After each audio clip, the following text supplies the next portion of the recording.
distinguished individual whose academic journey and contribution to the field of sociology has left an indelible mark. Holding an MA and PhD in sociology with 40 years of academic experience, our speaker has dedicated his life to education in universities and colleges.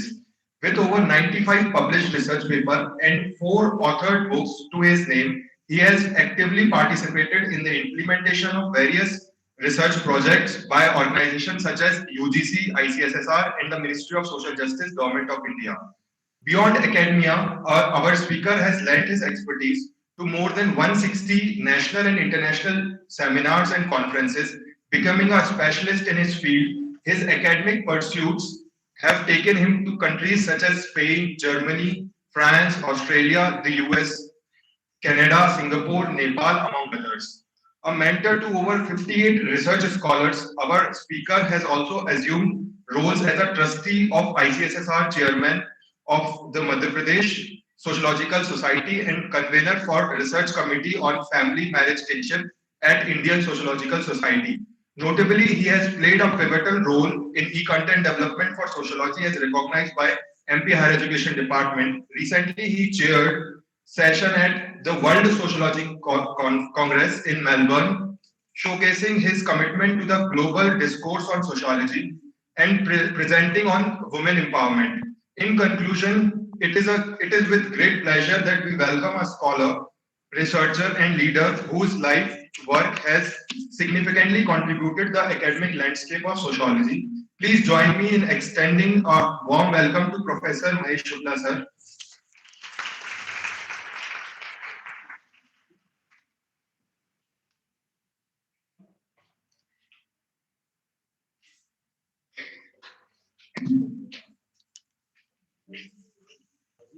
नहीं घर में भी काफी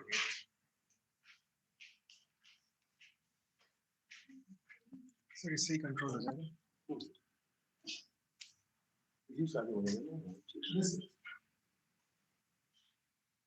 hello sir, clear दिखाई नहीं दे रहा है sir, पास में कैमरा रख दीजिए सर।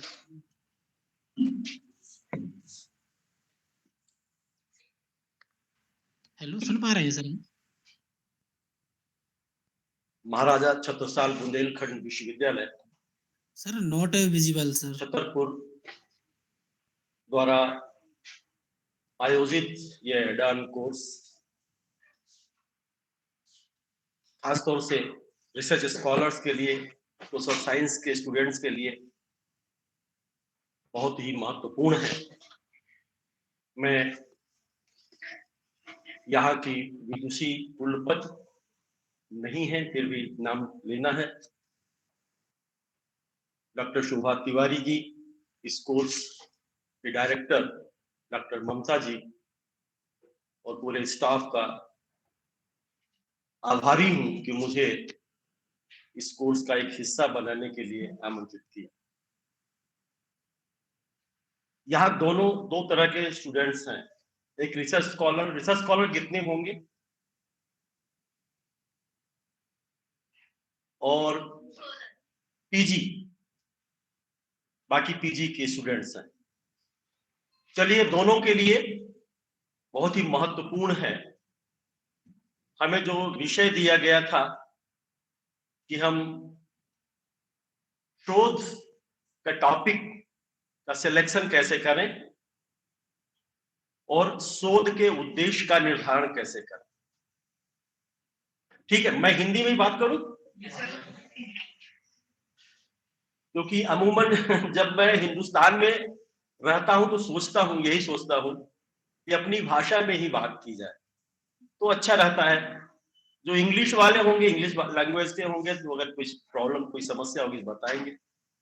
हालांकि मैंने जो पीपीटी बनाई है दोनों भाषाओं में बनाई, हिंदी भी है उसका और अंग्रेजी भी है उसका। तो आप सब पीएचडी कर रहे हैं, ये पहला बैच होगा कि दूसरा बैच? दूसरा बैच है। कोर्स वर्क आपका हो गया, चल रहा है, अभी चल रहा है, कोर्स वर्क चल रहा है। इसके बाद आरडीसी होगी और आपको अपने विषय का निर्धारण करना होगा कि हम किस विषय पे अपना अनुसंधान करें। और जो स्नातकोत्तर के छात्र छात्राएं हैं वे आगे जाके पीएचडी करेंगे, करना है नहीं करना है? तो पीएचडी के पहले ही ये सब सीखना और आपके रिसर्च जो अनुसंधान का पेपर पढ़ाया जाता है उसका एक हिस्सा है कि हम रिसर्च कैसे करें। रिसर्च की बहुत सारे आयाम हैं जो उन पे बातें होंगी। और बहुत अच्छा भी मैं देख रहा था, कोर्स की रूपरेखा देख रहा था, बहुत अच्छा, जैसा मैडम कुलपत ने भी कहा कि बहुत अच्छा डिजाइन किया गया है। और जब ICSSR के वर्कशॉप वगैरह होते हैं तो इसी तरह से कोर्स डिजाइन किए जाते हैं। तो उससे कम आपका ये कोर्स नहीं है और निश्चित है आपको लाभ मिलेगा। हम जब रिसर्च करते हैं तो रिसर्च के लिए हम टॉपिक सिलेक्शन कैसे करेंगे, उसके पहले कुछ मूल बातें हैं अनुसंधान के लिए, रिसर्च के लिए, उन पे बात करना जरूरी है। इंग्लैंड में एक रूडयार्ड किपलिंग थे, फिलोसफर थे, पोएट थे, उपन्यास भी लिखते थे, बहुत सारे, बहुत ही फेमस है, आप कभी सर्च करेंगे रूडयार्ड किपलिंग। और मास मीडिया पे बहुत अच्छा इनका वर्क थी। तो वो कहते थे कि एक अनुसंधानकर्ता और एक पत्रकार दोनों का दृष्टिकोण एक ही होता है। वो अनुसंधानकर्ता और पत्रकार, जर्नलिस्ट में कोई फर्क नहीं करता। वो कहते थे कि जैसे पत्रकार अनसुलझी हुई चीजों को बाहर लाता है, ठीक उसी तरह से एक अनुसंधानकर्ता, एक रिसर्चर भी उन सारी चीजों को, उन सारे तथ्यों को सामने लाता है जो अभी तक लोगों ने नहीं देखा, लोगों ने नहीं जाना। तो कहते हैं कि हमेशा हिंदी में अगर हम कहें तो 6 ककार इसको कहते हैं। 6 शब्द हैं क के, और एक शब्द इसमें आ गया है अंग्रेजी में, एक शब्द आ गया है एच का, बाकी सब W। इन शब्दों को हमेशा ध्यान रखना चाहिए। पहला है क्या। हमारे अंदर ये प्रबल उत्कंठा होती है, क्या जानने की इच्छा होती है, क्योंकि मनुष्य एक जिज्ञासु प्राणी है, जिज्ञासा रहती, क्यूरियोसिटी रहती है नहीं। आप यूनिवर्सिटी से घर की ओर जा रहे हैं और रोड पे, सड़क पे भीड़ लगी हुई है, तो आपके अंदर ये इच्छा होती क्या हो गया है ना? और जब तक वो इच्छा कोई बताता नहीं है, पूरी नहीं होगी, तब तक वो जिज्ञासा बनी रहती है, क्या हो गया। मैच चल रहा है और टेलीविजन लाइट गोल हो गई, अब आप स्कोर नहीं सुन रहे हैं, बहुत ही क्लाइमेक्स में मैच है, तो ऐसा लगेगा कि सब कुछ खत्म हो गया, जल्दी से लाइट आ जाए। आप लाइट वाले, बिजली वाले को धिक्कारेंगे, इसी समय लाइट जानी थी, तो क्या माने स्कोर क्या हो गया होगा। तो ये जो क्या हो कि जिज्ञासा एक पत्रकार के अंदर भी होती है। घटना को बारीकी से समझने के लिए ये जिज्ञासा पत्रकार के अंदर भी होती है और वही एक अनुसंधानकर्ता के अंदर भी होती है। उस घटना का सूक्ष्म विश्लेषण करने के लिए, जानने के लिए पहला जो शब्द है क्या, व्हाट, क्या हो गया है, इसको जो है हम समझते हैं। तो जब आप रिसर्च करेंगे तो यही जानने का प्रयास करेंगे कि क्या हम अपने अनुसंधान में क्या खोजेंगे, किन चीजों को पाएंगे। दूसरा व्हेन, अगर कोई घटना घटी है, अगर यहां रोड पे एक्सीडेंट हो गया है तो क्या हो गया, एक्सीडेंट हो गया। फिर दूसरा आता है कब हुआ, होता नहीं, कब हो गया। अभी याद है कि वो चाइना में एक नया वायरस जन्म ले लिया है और एक तरह से पूरी दुनिया में WHO अभी से सचेत कर रहा है, यूरोप में वो वायरस फैल गया कोविड की तरह। कोविड में ऐसा ही हुआ था, चाइना से शुरू हुआ और धीरे धीरे धीरे पूरी दुनिया में आ गया। अब उस पर बहुत सारी स्टडीज हो रही हैं। तो कोई घटना घटी है तो कब घटी है, दूसरी जिज्ञासा जो हमारी होती है वो कब पे होती है, फिर, और तीसरी व्हाई, क्यों। ये घटना घटी है तो क्यों घटी, किसकी गलती थी। अगर यहाँ पे एक्सीडेंट हो गया, या वहां पे किसी की हत्या हो गई, या वहां पे कोई बलवा हो गया, तो क्यों हुआ, उनको जानने के, यही पत्रकार भी जानना चाहता है और यही रिसर्चर भी जानना चाहता है, एक अनुसंधानकर्ता भी यही जानना चाहता है कि कब घटी हुई और क्यों घटी। इसके अब क्यों घटी हुई, यही जो जिज्ञासा है अनुसंधान को प्रेरित करता है आगे बढ़ने के लिए, क्योंकि उन मूल तथ्यों को आपको निकालना है जो उस घटना से संबंधित है, उन कारकों को आपको ढूंढना है। फिर हाउ, कैसे, एक घटना घटी है तो कैसे घटी, इसको भी जानना चाहिए। एक अनुसंधानकर्ता के नाते, एक रिसर्चर के नाते हमको यह भी जानना है कि यह घटना कैसे घटी है और वेयर, कहां घटी। अगर मान लीजिए आपने अखबार में पढ़ा, अखबार में आप देखते हैं कि न्यूज पेपर में जो आप पढ़ते हैं तो जो रीडर होता है वो पहले हेडिंग देखता है, जो न्यूज़पेपर की मेन हेडिंग होगी वो सब उसमें से वो चूज करेगा कि हमारे इसमें से सबसे पहले कौन पढ़ा जाए, किसको पढ़ा जाए, और उस हेडिंग को जो अच्छा लगेगा, सबकी अपनी अलग अलग चॉइस होता है। कोई स्पोर्ट्स वाला पेज पढ़ते थे, जब टेलीविजन नहीं था और रेडियो भी कभी कभी धोखा दे, तो हम लोग जब बचपन में थे तो अखबार का इंतजार होता था कि आज सुनील गावस्कर की सेंचुरी बनी कि नहीं बनी। अखबार एक छटपटाहट सी रहती थी, कहां है, विदेश में खेल रहे हैं। और आज तो इतनी टेक्नोलॉजी बढ़ गई है कि वो टेक्नोलॉजी ने आपको घर घर आपके पॉकेट में कर दिया, पूरी दुनिया जो है आपके पॉकेट में आ गई। तो ये सब रिसर्च का ही कमाल है, अनुसंधान का ही कमाल है। अगर रिसर्च न होता, जैसा मैडम कुलपत कर रही थी कि जो सारी चीजें देख रहे हैं ये सब रिसर्च का ही है, तो कहां घटी, और अंत में जो हमारा होता है कि कौन, इस घटना के पीछे वो कौन से फैक्टर्स हैं। कोविड की घटना हो गई, लेकिन कोविड कैसे, किसका फैक्टर कहां से आया, ये कहां से, ये कैसा जो है, कैसी महामारी है, कैसा वायरस है, लोग इसको तरह तरह से डिजाइन करते रहे और आज भी वो अध्ययन हो रहा है। तो अंतिम जो हमारा लक्ष्य होता है वो होता है कौन, इस घटना का रिस्पॉन्सिबल कौन है, मेन फैक्टर्स कौन है। उस कौन को जानने के लिए ही हमको स्टेप टू स्टेप चलना पड़ता है। तो अनुसंधान में भी, रिसर्च में भी, अगर हम सोचे कि सीधे हम कौन को जान ले तो फिर नहीं। आप देखते हैं कि बहुत सारी ऐसी घटनाएं, जटिल घटनाएं होती हैं जिसको पुलिस वाले नहीं सुलझा पाते, फिर दूसरे एसटीएस वाले नहीं सुलझा पाते तो उसको सीबीआई वाले सुलझाते हैं, रा वाले सुलझाते हैं। बहुत सारी ऐसे पेचीदे चीजें होती हैं जिनको सुलझाने के लिए बहुत सारी एजेंसियां। तो इस कौन को प्राप्त करना हमारा अंतिम लक्ष्य होता है। अब बेसिक ऑफ रिसर्च ये क्या है, 3 इंपॉर्टेंट क्वेश्चन हमेशा आपको ध्यान में रखना है। ये 3 प्रश्न हमेशा आपके जेहन में रहे। What are you going to do, आप क्या करने जा रहे हैं।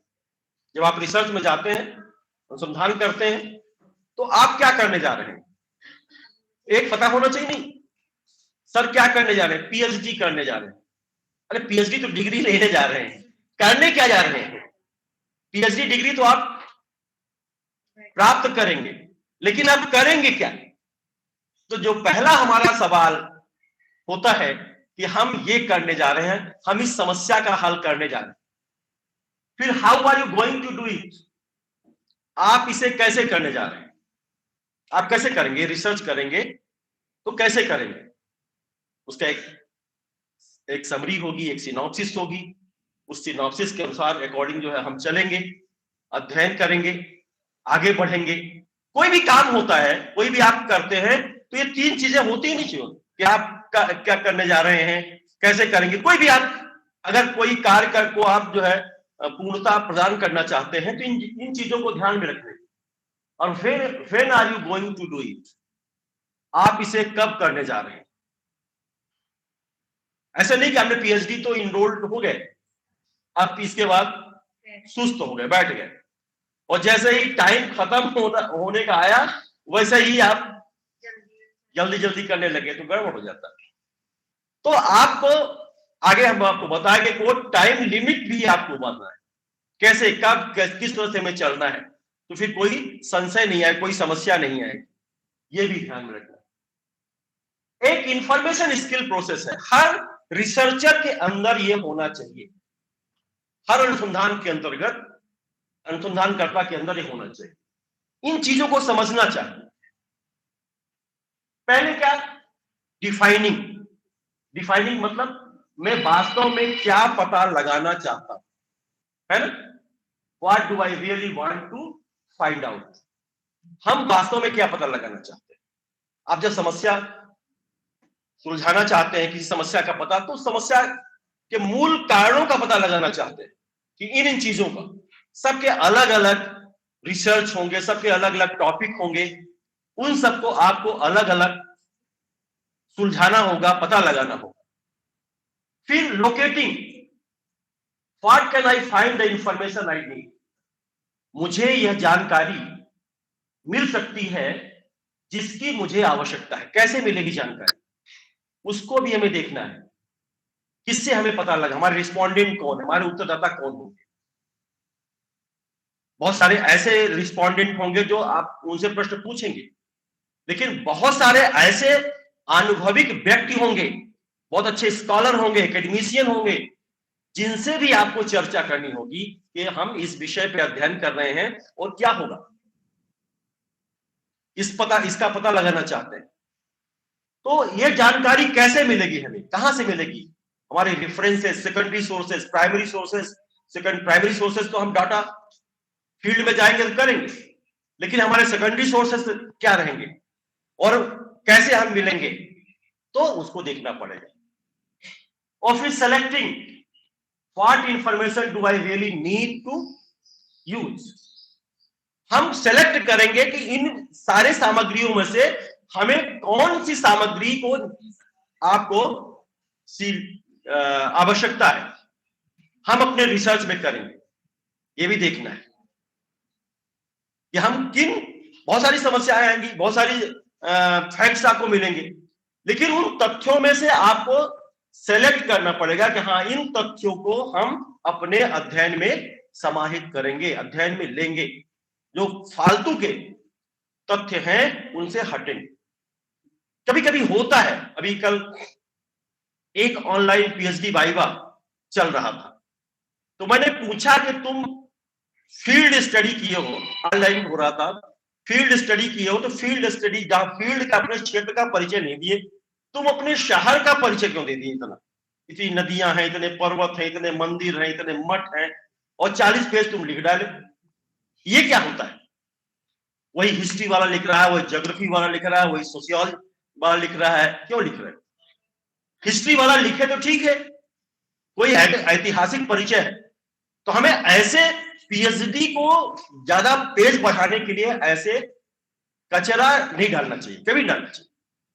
आप 1-2 पेज में लिख दीजिए जो फील्ड वर्क है, जो फील्ड है, आपका क्षेत्र है, उस क्षेत्र एरिया का जो है आप लिख दीजिए, और बहुत ज्यादा लिखना आवश्यक नहीं है। आप जो बाहर की, विदेशों की अगर आप थीसिस पढ़ेंगे तो आपको लगेगा कि 1-8 पेज में उन्होंने लिख दिया, और हम 40-50 पेज तक खींच डालते हैं कि चलो इतना लंबा हो गया, 1 पेज बढ़ गया।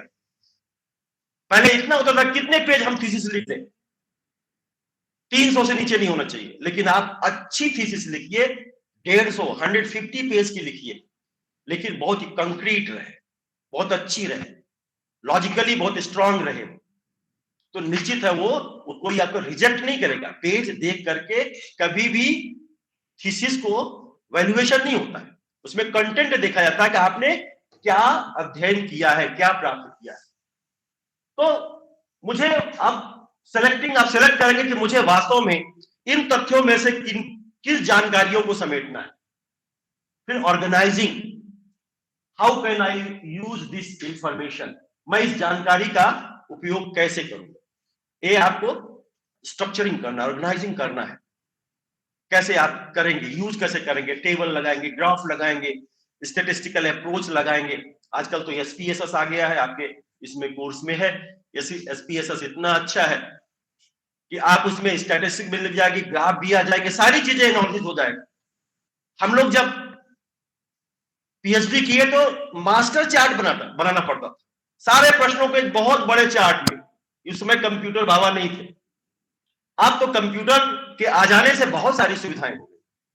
सारे क्वेश्चन आपने फीड कर दिए, सारे फैक्ट आपने तथ्यों को जो पाए डाटा फीड कर दिए, और एक बटन दबाए कि सारा एनालिसिस हो गया। नहीं तो एनालिसिस करने में पहले कितना वर्क होता था, मैन्युअली जो हम लोग करते थे। तो मैडम लोग भी ऐसे की होंगी। सब कंप्यूटर का, अब कंप्यूटर का जमाना आ गया तो कंप्यूटर में कुछ नहीं होता, सब सारी चीजें हो जाती। और presenting, how can I present this information. अब यहां भी हमें सतर्क रहना है कि हम जो अपने तथ्यों का प्रेजेंटेशन कर रहे हैं, प्रस्तुति दे रहे हैं, वो प्रेजेंटेशन कैसे होगा, किन चीजों का प्रेजेंटेशन। जैसे आपको बताया था कि अभी जो है फील्ड वर्क में, फील्ड एरिया का इतना ज्यादा परिचय नहीं देना चाहिए, थोड़ा सा परिचय दे दिया हमने। और आप भी ऐसा करिए कि आप रिसर्च कर रहे हैं तो जब क्षेत्र में जाएंगे तो आप जिले, जैसे मान लीजिए छतरपुर डिस्ट्रिक्ट का कोई आपका शीर्षक है, उसमें अध्ययन है, छतरपुर जिले के किसी भी क्षेत्र का अध्ययन, उस क्षेत्र को जो छतरपुर का थोड़ा सा परिचय दीजिए, और फिर उस फील्ड एरिया का थोड़ा सा परिचय दे दीजिए, इतना सफिशिएंट। ऐसा नहीं कि आप पूरा जो है छतरपुर का यहां से फिर सारी चीजें आप बता दीजिए, यहां से लेकर खजुराहो सारे समेट दीजिए उसे, तो ये इतना ऐसा नहीं करना चाहिए। फिर assessing, what did I learn from this, और मैंने इससे क्या सीखा। ये जो चीजें हैं ये हर रिसर्चर को अपने अंदर ये रखना चाहिए। क्या वो प्राप्त करना चाहता है, किसे वो प्रेजेंट करना चाहता है, किन तथ्यों को वो अच्छा समझता है, उन्हीं समझ ना। जैसे आप जाते हैं ना बफर सिस्टम में जाते हैं, खाना खाने जाते हैं, बहुत सारी चीजें रखी हुई, लेकिन आपको जो पसंद है वही उठाते हैं। कि लगता है कि सारा उठा लें, नहीं उठाते हैं। तो आपको सेलेक्ट करना पड़ेगा अपने रिसर्च में भी कि हमारे रिसर्च से रिलेटेड क्या चीजें हैं, उन चीजों को जो है हमें लेना है और उनको प्रेजेंट करना है। आइंस्टीन की एक बात हमेशा याद रखिए, आइंस्टीन कहता था, माने कल्पनाशीलता हमारे अंदर होना चाहिए नहीं होना चाहिए। हर व्यक्ति के अंदर इमेजिनेशन होना चाहिए। अगर कल्पनाशीलता नहीं है तो फिर जीवन बेकार है। आप बैठे रहते हो, कभी कभी अकेले बैठे रहते हो, खोए रहते हो, हंसते रहते हो, सामने वाला ये सोचेगा कि ये हंस क्यों, ऐसा क्यों हो रहा है। हो सकता है कि आपकी स्मृति में कोई बहुत पहले कोई घटना आ गई हो स्कूल से। हम लोग भी जब जाते हैं अपने स्कूल की तरफ देखते हैं तो एक बड़ा अजीब सा कई दिनों तक वो चित्र आता है, कैसे रहते थे जब बच्चों को खेलते देखते हैं, बच्चों को लड़ते देखते हैं, वही सारी चीजें आती हैं। तो इमेजिनेशन को आपको हमेशा अपने अंदर रखना चाहिए। आइंस्टीन कहते थे कि logic will get you from A to B, imagination will take you everywhere. तर्क आपको एक स्थान से दूसरे स्थान ले जा सकते हैं, लेकिन जो कल्पनाशीलता है आपको कहीं भी ले जा सकते हैं। आप कल्पना करेंगे कि नहीं यहां से और दूर, बहुत दूर केरल कहीं घूमने गए हैं, आपने आंख बंद किया, आप केरल गए थे, आप ऊटी पहुंच गए, कोडाईकनाल पहुंच गए, आप दिल्ली पहुंच गए। ये क्या इमेजिनेशन, वो सारी चीजें आती हैं। और जिसके अंदर कल्पनाशीलता नहीं होती है फिर वो शून्यता आ जाती है।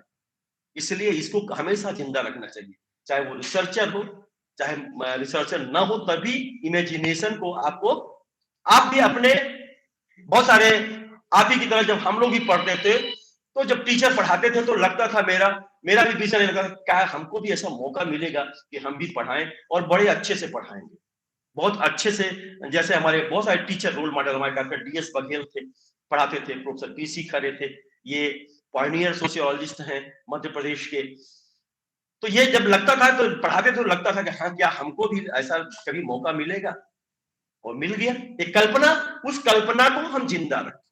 आप भी उस कल्पना को जिंदा रखिए, एक अनुसंधानकर्ता की तरह, एक छात्र की तरह। कोई जरूरी नहीं कि आप रिसर्च करिए, आप सिविल सर्विसेज में जाएंगे, दूसरे सेवा में जाएंगे, लेकिन वो इमेजिनेशन आपका होना चाहिए। अब रिसर्च ऑब्जेक्टिव, आपका रिसर्च ऑब्जेक्टिव क्या, आप कैसे तय करेंगे रिसर्च ऑब्जेक्टिव? शोध क्या है? रिसर्च। आप कहते हैं ना रिसर्च, ऐसा नहीं कि हमने एक बार अनुसंधान कर लिया तो पूर्ण हो गया। उस पर भी, उस विषय पर भी अनुसंधान हो सकता है। तो अनुसंधान का पहले हमें ऑब्जेक्टिव तय करना होता है। हमारा ऑब्जेक्टिव क्या है? तो अगर आप PhD कर रहे हैं तो पहला ऑब्जेक्टिव क्या है आपका? अब क्या होगा ऑब्जेक्टिव? हम PhD कर रहे हैं, माने हमारा एक PhD को पूर्ण करना है। मेन जो हमारा ऑब्जेक्ट यही है। किसी प्रोजेक्ट में काम कर रहे हैं तो हमारा ऑब्जेक्टिव वो चेंज हो जाएगा। इस प्रोजेक्ट को पूर्णता प्रदान करना है, और जिन चीजों को इस प्रोजेक्ट में लिया गया है उसको जो है हमें ढूंढना, करना। तो ऑब्जेक्टिव पहले हमें तय करना पड़ेगा। हमारा ऑब्जेक्टिव क्या है? ऑब्जेक्टिव क्या है? जब ऑब्जेक्टिव तय हो जाता है तो एक जो शोध की प्रक्रिया होती है, जो शोध का प्रोसेस होता है, वो बहुत ही सरल हो जाता है। आपकी हाइपोथेसिस, आप हाइपोथेसिस भी बनाते हैं, उपकल्पना बनाते हैं। हालांकि आजकल हाइपोथेटिकल स्टडीज बहुत कम हो रही हैं। बहुत सारी चीजें सिर्फ जो बर्निंग प्रॉब्लम्स होती हैं उन पे हम जो हाइपोथेसिस लेते हैं, और जो वैसी समस्याएं होती हैं जो समस्याएं नहीं है, अगर हम दूसरे कोई थ्योरेटिकल अप्रोच ले रहे हैं तो वहां हाइपोथेसिस नहीं लगती। तो कोई जरूरी नहीं है कि आप हर अध्ययन पे हाइपोथेसिस से जोड़ें, लेकिन आपको हाइपोथेसिस बनाना पड़ेगा। तो आपका ऑब्जेक्टिव आपको तय करना होगा कि आप तथ्य कैसे एकत्रित करेंगे, आपके पूरा सिनॉप्सिस कैसी बनेगी, किस तरह से जो है हम तथ्यों का एकत्रीकरण करेंगे, और जो मुख्य तथ्य हैं उन तक हम कैसे पहुंचेंगे, ये ऑब्जेक्टिव आपको तय करना पड़ेगा। एक शोध उद्देश्य क्या है? एक घोषणात्मक कथन है, कहते हैं ना, डिक्लेरेटिव स्टेटमेंट, घोषणात्मक। ऑब्जेक्टिव आप जब तय करते हैं तो एक तरह से जो है आप ये अपने सिनॉप्सिस बनाते हैं, एक तरह से आपका वो मैनिफेस्टो है, घोषणा पत्र ही है जो आप सिनॉप्सिस बनाएंगे। सिनॉप्सिस अगर आपकी अच्छी बन गई, क्योंकि आजकल पूरे हिंदुस्तान में एक ही यूनिफॉर्मेट है सिनॉप्सिस, चाहे वो सेंट्रल यूनिवर्सिटी हो चाहे वो स्टेट यूनिवर्सिटी, उसमें चेंज नहीं, इसलिए यूनिफाइड कर दिया, एक कर दिया। जो 7-8 बिंदु हैं उन्हीं बिंदुओं से आपको करना पड़ेगा, अध्ययन करना पड़ेगा। तो सिनॉप्सिस जो बनाएंगे वो एक तरह से आपका मैनिफेस्टो है आपके रिसर्च का, उसी के अकॉर्डिंग आपको अध्ययन करना पड़ता है। तो अपना उद्देश्य के लिए जब तक आप तय नहीं करेंगे, आपकी दिशा, रिसर्च की दिशा, शोध की दिशा को आगे बढ़ाने के लिए हमें अपने उद्देश्य को बनाना पड़ता है, तय करना पड़ता है। अब शोध उद्देश्य कैसे होने चाहिए? पहले तो हमें देखेंगे कि प्रॉब्लम क्या है, समस्या क्या है। कोई जरूरी नहीं कि आप किसी समस्या पर ही आप अध्ययन करें, आपके अध्ययन का क्षेत्र अलग अलग हो सकता है। बहुत सारे थ्योरी पे भी अध्ययन होते हैं, लेकिन थ्योरी पे अध्ययन करने के लिए बहुत ही आपको जूझना पड़ता है। अगर आपने मार्क्स और वेबर या मार्क्स और गांधी का तुलनात्मक अध्ययन किया तो आपको दोनों को बहुत ही डेप्थ, गहराई के साथ पढ़ना पड़ेगा।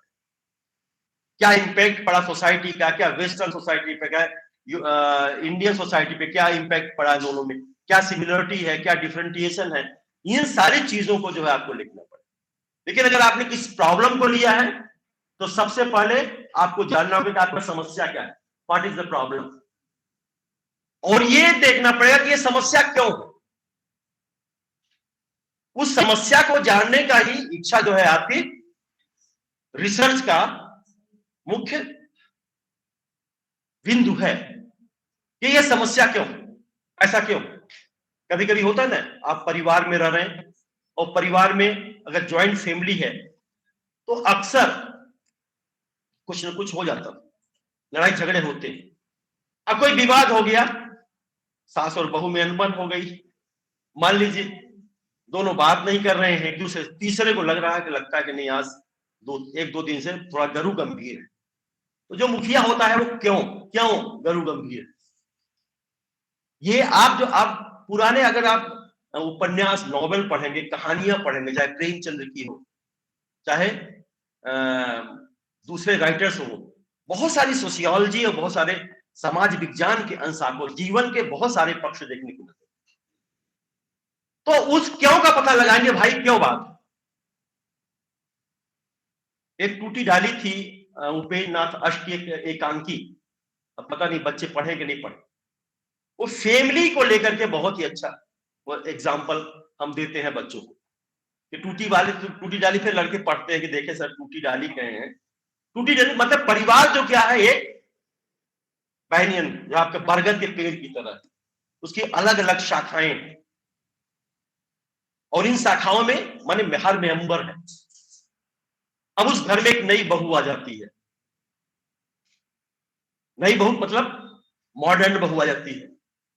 अब उसको ये पुराने सोफा सेट अच्छे नहीं लगते, पुरानी डाइनिंग टेबल अच्छी नहीं लगती, ये पुराने चूल्हे अच्छे नहीं लगते हैं खाना बनाने। आज भी हमारे यहाँ गांव में गैस है, सारी सुविधा है, लेकिन हमारे भाई साहब खाना खाना है तो चूल्हे में ही खाएं, चाय बना दो, सब बना दो, ऐसा क्या है। अब यह है, लेकिन उसमें वो रम गई है, ऐसा नहीं कि वो नहीं, सारे परिवार। तो ये इस तरह से वो कहती नहीं, इसको बदल दिया, उसने वो बदल दिया, पर्दा लगा दिया। अब वो पहले पर्दा जो लगता वो साड़ी का बना के लगा दिए थे, बच्ची की जो पुरानी साड़ी है उसने नया पर्दा लगा दिया। तो नई बहू ने सारा कर दिया। धीरे धीरे धीरे धीरे धीरे धीरे ये बात छोटी बहुओं में भी दूसरी बहुओं में भी आ गई। अब उससे वो अलग रहने लगे।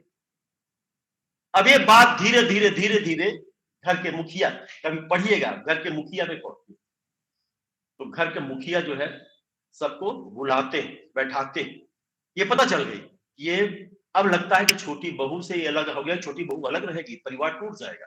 परिवार टूटने का वहां होता था फैमिली में। आज से 40 साल पहले, 40 साल तो मेरी नौकरी हो गई, 40 साल अभी आपकी उम्र हो सकता है बहुत सारे लोगों की न हुई हो 40 साल, हमारी नौकरी हो गई 40 साल। तो 40 साल के पहले की और बात बताऊं कि जब हम लोग छोटे पढ़ते थे, स्कूलों में पढ़ते थे, और गांव में कोई एक पुलिस वाला आ जाए, उसके पास बंदूक गन कुछ नहीं, डंडा लेके, तो पूरे गांव में जैसे कर्फ्यू लग जाता था। लोग पूछते थे उस गांव में पुलिस क्यों गई। माने हमारा जो सोशल रिलेशन था कितना गजब का था, सोशल वैल्यूज कितना था। आजकल जो है बात दूसरी है। आज कोई भी घटना होगी तो बिना 4-6 गनधारी हिम्मत नहीं करेंगे घुसने की वहां जाकर। तो अंत में वो समझाते हैं, क्योंकि वो क्यों जाने कि ये बात क्यों हो रही है। उस क्यों को जब जाने तो उन्होंने बुलाया, नहीं ये ठीक है, ये चाहिए, ये चाहिए, ये चाहिए। अच्छा अब ऐसा करो, सबके जो है थोड़ा थोड़ा सा बदल दो, सबके जितने भी घर हो, ये जो पुराने फर्नीचर है ये हमारे पास रख दो, बाबा ने कहा, मुखिया ने, और सबके यहाँ नई नई चीजें रख दो। फिर उस छोटी बहू को भी एहसास होता है कि नहीं, वो कहते हैं जानते में कि देखो बेटा, हमारा जो परिवार है ये पूरी डाली की तरह, बरगद के पेड़ की तरह, अगर हम एक डाली काटेंगे तो वो अस्तित्व तो थोड़ा सा कम हो जाएगा। तो फिर उसको समझ में आता है और वो सारी चीजें। तो ये हम क्यों जानने की कोशिश करते हैं, तो समस्या क्यों है, उस समस्या को जानना भी आपको है, और इसे हल करने की आवश्यकता क्यों है। कोविड आया, अगर कोविड का बार बार उदाहरण देता हूं, कोविड आया, उसकी प्रॉब्लम बहुत जल्दी हमने, बहुत सारे इससे एपिडेमिक बहुत सारे आए, इसके 100 साल कहते हैं कि हर 100 साल में एपिडेमिक इस तरह से आता है, महामारी आती है। लेकिन जो पहले की महामारियां थी वो महामारी इतनी जल्दी कंट्रोल नहीं हुई जितनी जल्दी कंट्रोल हुई। और हिंदुस्तान ने बहुत अच्छे वैक्सीन बनाए और हमने पूरे देश में इतना वैक्सीन इतना बनाया कि उनकी इतना विदेशों से पैसा आया कि जो हम अगले 10 साल में नहीं कमा सकते थे वो 1 साल में हमारे जो फैक्ट्रियां थी, मेडिसिन की फैक्ट्रियां थी, उन लोगों ने कमा लिया। तो हल करने की आवश्यकता क्यों? कोई भी समस्या आ जाती है, क्योंकि अगर हल नहीं करेंगे तो बहुत समस्याएं फैल जाएंगी और हमारे अस्तित्व का खतरा उत्पन्न हो जाएगा। समस्या को हल करने के संभावित लाभ क्या है ये भी देखते हैं। What are the likely benefits of solving the problems? क्या लाभ हो सकते हैं, क्या बेनिफिट हो सकते हैं? अगर हम ये समस्या हल नहीं करेंगे तो क्या होगा? तो समस्या को आप हल करते हैं ना। जैसे आप देख किसी को डिजीज हो गया, कोई गंभीर डिजीज हो गया, रोग हो गया, अगर उसको जो हम सॉल्व नहीं करेंगे तो क्या हो, पूरा फैल जाएगा, फैल जाएगा। तो इसलिए उसको रोकना चाहिए, क्योंकि जब फैल जाता है तो फिर वो उसको रोकना संभव नहीं होता है। तो ये इसको जो है बहुत सारे प्रश्न, छोटे विशिष्ट प्रश्न, कौन से प्रश्न हमें पूछा जाना है उस समस्या से दूर करने के लिए, किन चीजों को हमें लाना है, ये सब सारे हम अपने ऑब्जेक्टिव में हम तय करते हैं। शोध उद्देश्य कैसे होना चाहिए, आपका ऑब्जेक्ट कैसे होना चाहिए? ऐसे उद्देश्य बताएं जो स्पष्ट हो, अच्छी तरह से लिखे गए हो और सटीक। आपका ऑब्जेक्टिव, क्योंकि रिसर्च में जब एग्जामिनर पूछता है 2-3 चीजें हम लोग थीसिस में जब वैल्यूएशन करते हैं 2-3 चीजें देखते हैं। एक तो देखते हैं कि ऑब्जेक्टिव क्या है, मेथोलॉजी क्या है, रिव्यू ऑफ लिटरेचर कितना स्ट्रांग लिखा है, कैसा लिखा है, और कंक्लूजन क्या है उसके। तो ये जो मेथोलॉजी भी बहुत क्लियर होना चाहिए और ऑब्जेक्ट भी बहुत क्लियर होना चाहिए। आप जो ऑब्जेक्टिव बनाते हैं जरूरी नहीं कि वो ऑब्जेक्टिव आपको कंक्लूजन में, फिर उसको जब इंट्रोडक्शन आप लिखते हैं थीसिस में लिखेंगे तो इंट्रोडक्शन निष्कर्ष के बीच का एक ब्रिज का काम करता है। क्योंकि जो आप इंट्रोडक्शन में लिखेंगे, ऑब्जेक्टिव लिखेंगे, हाँ ये चीजें हम अपने अध्ययन में प्राप्त करेंगे। अगर वो ऑब्जेक्टिव कंक्लूजन आपका निष्कर्ष में नहीं होता है, नहीं प्राप्त कर लेते, उससे निराश होने की आवश्यकता नहीं। उन कमियों को आपको बताना होगा, ये हमारे ऑब्जेक्टिव थे लेकिन इन कारणों से ये हम नहीं पूरा कर पाए, कुछ चीजें अधूरी हैं। और जो दूसरा रिसर्च स्कॉलर होगा, जो फ्यूचरिस्टिक विजन, जैसे जो स्टडीज होती हैं, जो आने वाला जो स्कॉलर है या आने वाले समय में इसको जो है दूसरे भी उन चीजों को वो छुएंगे, अध्ययन करें। तो इनको देखना होगा, विशिष्ट, महत्वपूर्ण, यथार्थवादी और प्राप्त करने के योग्य बनाए। ऐसे आप बनाए बहुत ही रियलिटी, आप जो घटना, जो समस्या की रियलिटी है उस समस्या तक आप पहुंच जाए।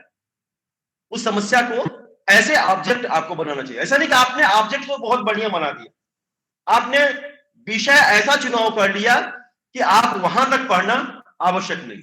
इसीलिए हमेशा जब आगे बात करेंगे टॉपिक का जब चुनाव करो तो अपने रुचि के अनुसार करना चाहिए। अगर गाइड भी बताते हैं कि नहीं ये इस पे करो, आपकी रुचि नहीं है तो आपको कह देना चाहिए नहीं। हम जब अपने बच्चों को, जैसे कोर्स वर्क हो गया, अब आ रहे हैं तो हम कहते हैं तुम 10 इंटरेस्ट के अपने टॉपिक लिख के लाओ, अपनी रुचि बताओ। क्योंकि अगर हमारा रुचि होगा, हमारी रुचि होगी, हमारी रुचि थी जर्नलिज्म पे पीएचडी करने की, हमको दे रहे थे दूसरा, बहेल साहब कहे कि दूसरा कर लो। हमने कहा सर, चूंकि पत्रकारिता से जुड़ा हुआ था, मैंने कहा जर्नलिज्म पे मैं करना चाहता हूं। तो बोले कैसे करोगे, जर्नलिज्म को सोशियोलॉजी से कैसे कोरिलेट करो? तो हमने कहा कि करूंगा, the role of journalism in social change with special reference to Vindhya region. तो उसमें हमने छतरपुर भी, यहां भी आए थे, विंध्य रीजन था, छतरपुर, रीवा, सीधी, सतना, शहडोल, छतरपुर, दतिया, टीकमगढ़। मुझे 4 साल फैक्ट को कलेक्शन में लग गए थे। वो 4 साल लगा था कि अब हो गया, फिर एक्सटेंशन कराना पड़ा अगले 1 साल और, 4 साल तक। क्योंकि जर्नलिज्म ने, हमने देखा कि सोशल मूवमेंट में दलित मूवमेंट में, फ्रीडम मूवमेंट में यहां की पत्रकारिता ने क्या रोल निभाया है, सोशल चेंज में क्या निभाया है, उन सारी चीजों को दिया। और जब इंटरेस्ट था तो अच्छा काम भी किया। और उसकी किताब भी आ गई है, पत्रकारिता के विविध आयाम, वो पहली किताब है विविध क्षेत्र की पत्रकारिता। तो आप जब अपने रुचि के अनुसार करेंगे तो पूरे मन के साथ करेंगे। लेकिन अगर आपको बांध दिया गया नहीं आप इस पे करिए, बहुत सारे ऐसे भी स्कॉलर गाइड मिल जाएंगे, आपको कहेंगे नहीं इस पे करिए, करना हो तो इस पे करो, ना करो। तो आपको फिर करना है जो पीएचडी डिग्री लेनी, तो आप अपने गाइड के साथ इंटरेक्शन करिए कि आप क्यों करना चाहते हैं इस विषय पे, उस विषय का आप चुनाव करिए। आपने विषय क्यों चुना, why did you choose the topic, आपने विषय क्यों चुना, ये भी उद्देश्य बताना है। ऑब्जेक्टिव में ये भी होगा आपने क्यों चुना, ये हमारा रुचि है, हम इस चीज को जानना चाहते हैं। बहुत सारे विषय हैं। कभी आप लीक पर ऐसा ना चले कि दूसरी यूनिवर्सिटी में इस विषय पे हुआ है तो उसी विषय को हम एरिया बदल कर कर लें, नयापन करने की कोशिश करिए। बहुत सारी चीजें आ गई। मास मीडिया का क्या इंपैक्ट पड़ रहा है रूरल सोसाइटी पे, आप इस पे अध्ययन कर सकते हैं। मास मीडिया पर हमारे कल्चरल वैल्यूज पे, हमारे ट्रेडिशन पे क्या प्रभाव पड़ रहा है, इस पे अध्ययन कर सकते हैं। मास मीडिया का इंपैक्ट क्या बच्चों पर क्या पड़ रहा है, एडोलसेंट पे क्या कर रहा है, किशोरों पे क्या पड़ रहा है, इस पे हम स्टडी कर सकते हैं। मास मीडिया किस तरह से जो है एक मार्जिन पैदा कर रहा है, एक गैप पैदा कर रहा है रिलेशनशिप में, इसको भी, इस पर भी हम अध्ययन कर सकते हैं। सोशल मीडिया है नहीं, गैप पैदा कर रहा नहीं कर रहा है। आप बताइए, आप घर में बैठे रहते हैं, व्हाट्सएप चैटिंग कर रहते हैं और दादी ने पानी मांग लिया, हाँ दादी बस रुको रुको आता हूं, ये कहते कहते तो ये बहुत सारे हमारे संबंधों पर ही प्रभाव पड़ रहा है। और सिर्फ यहां पर हम नहीं देखा, हम सोचा कि अब सिर्फ हिंदुस्तान में ही होता है। हम जब अभी जब मेलबर्न में गए तो वहां लोग काफी लिए हैं, एक हाथ में रास्ते में पी रहे, मैंने टाइम उनके पास नहीं कि बैठ करके चाय पी लेगी, क्या कॉफी का प्याला ले लिए, और वो काफी छोटा मोटा नहीं मिलता है, वो करीब ½ लीटर का मिलता है, एक बोतल जैसे ऐसे मिलेगा, और काफी हम लोग तो पी नहीं पाते हैं। वहां आदत कैसे, यहां से लेकर के और वो खजुराहो तक चले जाएंगे, बमीठा तक चले जाएंगे गाड़ी में या मेट्रो में, और वो एक पी रहे हैं और एक में सोशल। ये हम सोचे कि ये जो है बाजार सिर्फ यहीं तक सीमित है होगा, लेकिन नहीं, हर दुनिया में बहुत सारे, और इस पे बहुत सारी स्टडीज हो रही है कि हमारे बिहेवियर चेंज पे आ रहा है। अब तो डॉक्टरों ने भी उसको कोरिलेट कर दिए। आजकल इंटरडिसिप्लिनरी अप्रोच का ज्यादा आप अध्ययन के विषय ऐसे लीजिए जिसमें इंटरडिसिप्लिनरी अप्रोच हो, अर्थात सोशियोलॉजी वाला भी हो, पॉलिटिकल साइंस वाला भी हो, इकोनॉमिक्स भी हो। आजकल अमेरिका और यूरोप में इस तरह के स्टडी बहुत ज्यादा चल रही है, जहां पे आप कोई सोशियोलॉजी का एक अप्रोच नहीं ले रहे हैं, बल्कि मल्टी अप्रोचेस आप ले रहे हैं। तो इन चीजों को लेना चाहिए। तो आपने विषय क्यों चुना है, इसमें आपकी क्या रुचि है, और क्या इसमें शामिल मुद्दों के बारे में आपकी कोई राय है, उन चीजों को भी आपको अपने ऑब्जेक्टिव में आपको तय करना होगा। अब शोध उद्देश्य कैसे हो, एक 5, जैसे आपने कटार शब्द किया था ना, क्या, क्यों, कैसे, कहां, कौन, उसी तरह से उसमें से एक हटा दिया हमने, कहा कि इसमें ये आ गया, एक अलग शब्द आ गया, यच आ गया, हाउ। अब वहां आजकल जो है 5 वर्ड है डब्ल्यू के, हु पहलाता है, WHO, वर्ल्ड हेल्थ ऑर्गेनाइजेशन नहीं, WHO कौन है, who are the information provider on this topic. अब हम जब टॉपिक चूज करते हैं, इसमें हमें सूचना कौन देता है, हमारे रिस्पोंडेंट कौन है, यह भी हमें तय करना होगा। रिस्पोंडेंट अलग अलग, हमारा यूनिवर्स क्या है। जैसे मान लीजिए हम यूथ पे स्टडी कर रहे हैं, बच्चों पे अध्ययन कर रहे हैं, अब हम बच्चों पे, किशोरों पे अध्ययन कर रहे हैं, तो किशोर कहां के किशोर, अर्बन, एडोलसेंट या रूरल, ये भी हमें बताना पड़ेगा। ये दोनों मिक्स है, हमें तय करना पड़ेगा कि हमारा ये रूरल है या विमेन स्टडी कर रहे हैं, महिलाओं पे कर रहे हैं, तो ये रूरल विमेन पे स्टडी कर रहे हैं या अर्बन विमेन पे कर रहे हैं, या दोनों कंपैरेटिव स्टडी कर रहे हैं। आजकल कंपैरेटिव स्टडी भी बहुत महत्वपूर्ण होती है कि देखते हैं कि हम चेंज क्योंकि उस पे हम अध्ययन करते हैं, जैसे बहुत सारे एक्सपेरिमेंटल होते हैं, आपका एक्सपेरिमेंटल स्टडी, कंट्रोल्ड होता है स्टडीज, कभी कभी ऐसे भी बहुत सारे अध्ययन होते हैं। ट्राइबल पे आपने देखा होगा, ट्राइबल में मेलिनोवस्की ने जब अध्ययन किया था तो वहां पे उन्होंने देखा कि ये अपनी परंपराओं और अपने वैल्यूज पर काफी ज्यादा है, यहाँ के बच्चे बहुत ज्यादा है, इनको हम अलग नहीं कर सकते। तो वो जाकर के बच्चों को बहुत सारी चीजें गिफ्ट करते थे, देखते थे, देखे, और अंत में पता लगाने के लिए उन्होंने कहा था ना, एक आपने खूब सोशल मीडिया पे आपने पढ़ा होगा, ट्राइबल में एक दिन वो टेस्ट लेते हैं कि बच्चों का, देखते हैं कि बच्चे कैसे करते हैं। तो एक बहुत फ्रूट्स के भरी टोकरी वगैरह, उसमें टॉफी, चॉकलेट और फ्रूट्स वगैरह रख देते हैं कुछ दूरी में, और सारे बच्चों को, 15-20 बच्चों को कह देते हैं वहां पे खड़ा कर देते हैं, बोले जो सबसे आगे आएगा बच्चा, वो बच्चा इस टोकरी को, इस टॉफी को जीतेगा, उस टोकरी उसकी होगी। सारे बच्चे एक दूसरे को देखते हैं। अब वो तो टेस्ट ले रहे थे, क्या अवेयरनेस की देख रहे थे, बहुत ज्यादा अवेयरनेस क्यों, वैल्यूज यहाँ इतने स्ट्रॉन्ग क्यों साउथ अफ्रीका के जो ट्राइबल्स हैं, वो भी अंडा द्वीप समूह के ट्राइब्स में इतना ज्यादा क्यों। तो देखा कुछ देर में उनको बड़ा झटका लगता है कि सारे बच्चे एक दूसरे का हाथ पकड़, कोई एक अकेला नहीं दौड़ेगा, और सारे बच्चे एक साथ दौड़ पड़े और सारे बच्चे उस टोकरी में। ये होता है कंबाइनिंग कम्युनिटी अवेयरनेस। ये जो इसी की कमी हो रही है हमारे देश में, हमारे रूरल सोसाइटी में या अर्बन सोसाइटी में, ये जो कम्युनिटी जो वैल्यूज हैं वो बहुत ही आजकल बहुत विषय इस पे हो रहे हैं। तो हमें इन चीजों को देखना, अध्ययन करना, ऐसा करना चाहिए, हमारे ऐसे टॉपिक होने चाहिए। वो कहे कि अभी यहाँ की अवेयरनेस को कोई खत्म नहीं कर सकता। मेजर हेल्विन ने जब द बैगाज स्टडी की थी बस्तर में, तो पहले तो उनको वहां पार्टिसिपेट ऑब्जर्वेशन था, पहला ऑब्जर्वेशन था, फिर ग्रियर्सन ने किया।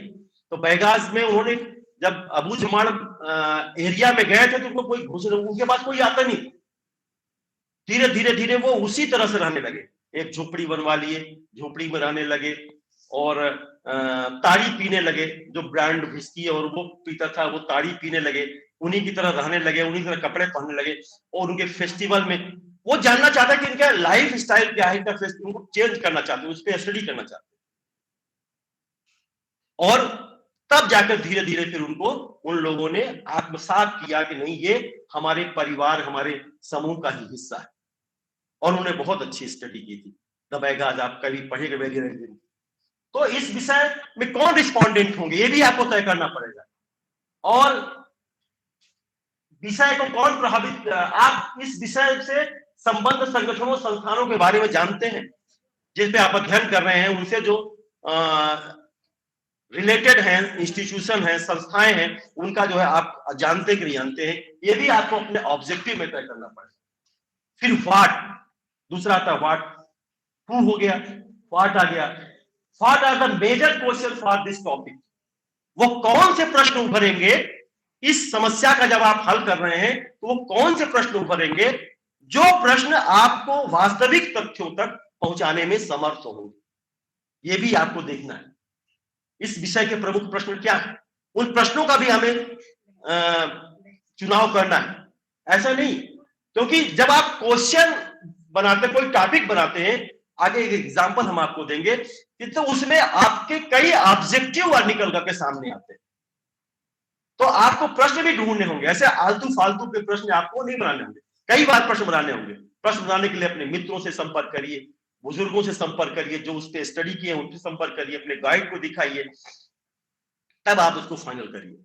और ऐसे जो फालतू के प्रश्न हो, जो उससे रिलेटेड नहीं है, उन प्रश्नों को बिल्कुल न रखिए।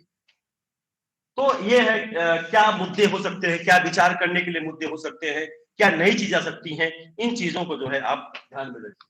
फिर fair is your topic important at the local, national, international. आपका जो ये विषय है ये राष्ट्रीय स्तर पर, अंतरराष्ट्रीय स्तर पर कितना महत्वपूर्ण है।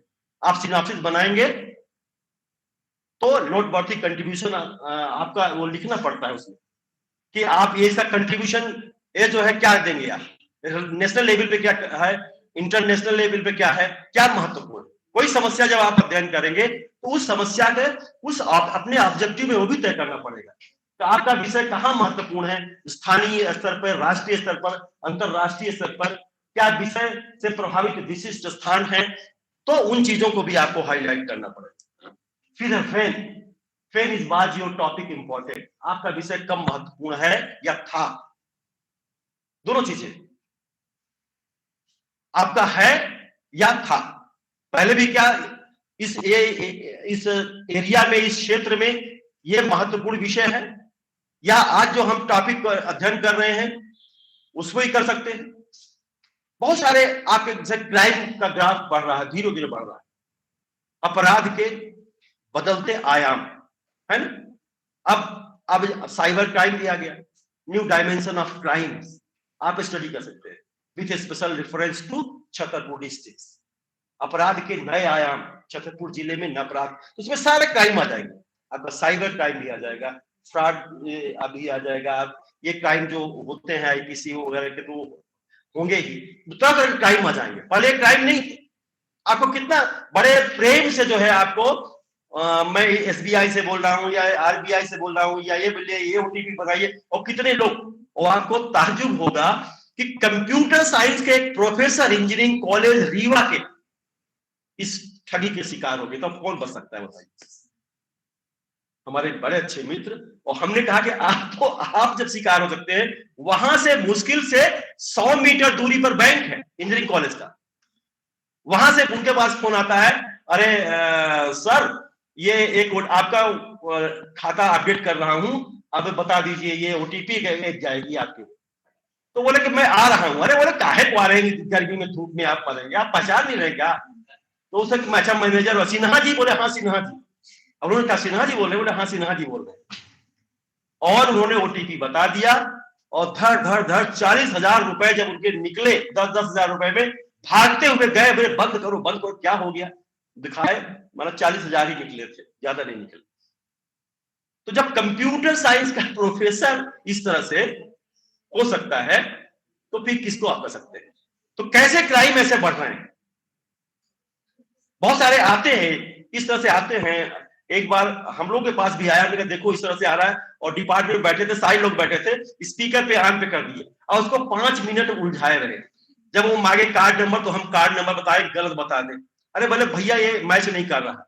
अंत में वो कहा, हमने कहा भैया जैसे तुम हो वैसे हम हैं। तो वो कहा था भाई ने भाई को मिलाया, काहे परेशान किए, इतने में तो 2-4 मुर्गे फंस गए होते। अब वो कहां से बोल रहा, हमने कहा झारखंड से बोल रहा। झारखंड का एक महाराष्ट्र का है इलाका, पेड़ पे चढ़े वहां उनका यही काम, सिग्नल नहीं है, पेड़ पे चढ़ करके बस ओटीपी, दिन भर में अगर एक ही मुर्गा फंस गया 10,000 5,000 का, तो उनका काम बन गया। तो इस तरह से क्राइम हो रहे हैं। जितना हम एडवांस करते हैं अपने कंप्यूटर सिस्टम को, उतना ही उसका तोड़ निकाल लेते हैं। हिंदुस्तान इसमें बहुत आगे, तोड़ निकाल लेते हैं, तो रिसर्च करते हैं। तो ये ये आपका विषय महत्वपूर्ण है, और अपने विषय की तुलना किससे करना चाहते हैं, किस टाइम से करना चाहते हैं, इन चीजों को भी आपको अपने उद्देश्य में लिखना होगा। एक आता है स्मार्ट, ये स्मार्ट तो आपने सुना होगा, ये अप्रोच है, स्मार्ट अप्रोच का हर जगह लगाया जा रहा है। Specific, measurable, achievable, relevant and time based. ये जो है आपको अपने रिसर्च में भी इसको आपको लेना है। स्पेसिफिक है, यह सुनिश्चित करें कि आपका उद्देश्य अत्यधिक स्पष्ट न हो, बिल्कुल क्लियर होने चाहिए। क्योंकि आपको बता गया कि आपका ऑब्जेक्टिव अगर क्लियर नहीं होगा, तो आपका जो रिसर्च है वो भटक जाएगा। तो आपके ऑब्जेक्टिव क्लियर होना चाहिए। मेक श्योर योर ऑब्जेक्टिव और आपका कभी गड़बड़ नहीं। अगर आप इस पे सही हैं, सही आपका ऑब्जेक्टिव हो गया, तो आपका स्पेसिफिक होना चाहिए ऑब्जेक्टिव। दूसरा मेजरेबल, यह जाने कि आप कैसे मापेंगे, इसका मेजरमेंट कैसे करेंगे। आजकल बहुत सारे स्टैटिस्टिकल अप्रोच अक्सर देखी जाती है। थीसिस में यह भी होता है, इतने लोगों ने हाँ कहा, इतने लोगों ने ना कहा, इतने लोगों ने यस और नो, यस नो में पूरी थीसिस खत्म हो जाती है। लेकिन यदि हाँ कहा तो क्यों कहा, यह हम जानने की कोशिश नहीं करते। यदि ना कहा तो क्यों ना कहा, ये जानने की कोशिश नहीं करते, तो फिर हम कैसे रिसर्च करें? ये एक बहुत बड़ी जो ट्रेंड जो चल रही है, इसको बदलना पड़ेगा। आप जब भी रिसर्च करें तो यस और नो तक ही सीमित न रहे, बल्कि उस यस को भी जो है आप कैलकुलेशन करें, कैलकुलेट करिए। यस कहा है तो क्यों कहा, क्या क्या चीजें हैं, और नो कहा है तो क्यों कहा। बहुत सारी चीजें होनी चाहिए। तो मेजरेबल आप कैसे मापे, मेजरमेंट करके आप मेजरमेंट के तो बहुत सारे स्टेटिस्टिकल अप्रोच आ गए हैं। आपकी बात होगी जो स्टेटिस्टिकल अप्रोच पढ़ाएंगे। फिर ऐसे हुए आपके उद्देश्य चुनौतीपूर्ण हो सकते हैं, नहीं, योर ऑब्जेक्टिव में बी चैलेंजिंग। चैलेंजिंग होगा तभी मजा आता है अध्ययन करने में। कोई भी काम अगर चैलेंजिंग नहीं होगा तो काम करने में मजा नहीं आता, है ना। गीता फोगाट ने जीता तो कैसे जीता, चैलेंज था ना, तो चैलेंज करके किसी तरह क्या ये जो है हरियाणा की छोरी क्या लड़ेगी क्या लड़ेगी, और उसने दिखा दिया। तो चैलेंज होता नहीं, आप ऐसा नहीं कर सकते, तुम बिल्कुल नहीं कर। कभी कभी बच्चों को मोटिवेट करने के लिए अभी कर दे, अरे तुम नहीं कर सकते, ऐसा बिल्कुल तुम्हारे बस की बात नहीं है। अरे कैसे बस की बात नहीं, कर लेंगे। तो ये वो चैलेंजिंग होना चाहिए, लेकिन जो चैलेंज है वो व्यवहारिक होना चाहिए, साइंटिफिक होने चाहिए।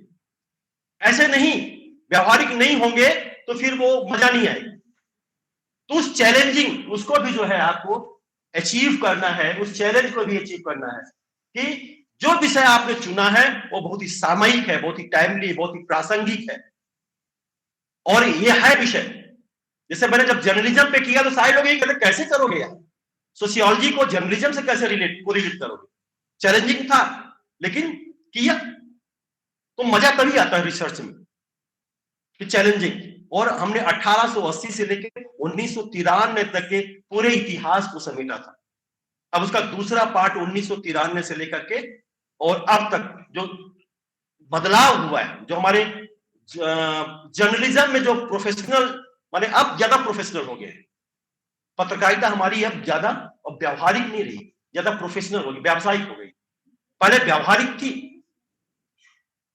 पहले गणेश शंकर विद्यार्थी की पत्रकारिता हो या निराला की पत्रकारिता हो, वो ऐसे आप उस समय के अखबारों को अगर आप देखेंगे तो लगेगा कि नहीं, उस समय क्या मापदंड थे और आज क्या। आज मीडिया का रूप आप देख रहे हैं, हम तो पूरे कई सालों से न्यूज ही नहीं देखते हैं, क्योंकि बस एक ही हर जगह रहता है। तो ये बनावटी जो आर्टिफिशियल मीडिया का जो स्वरूप है वो आर्टिफिशियल हो गया, टीआरपी बढ़ाने के लिए आप उसको कर देंगे। तो ये भी जो है आपको करना है। फिर रेलिवेंट, ये भी आपको सुनिश्चित करना होगा कि जो आपका रिसर्च टॉपिक है कितना रेलिवेंट, समय के साथ कितना रेलिवेंट,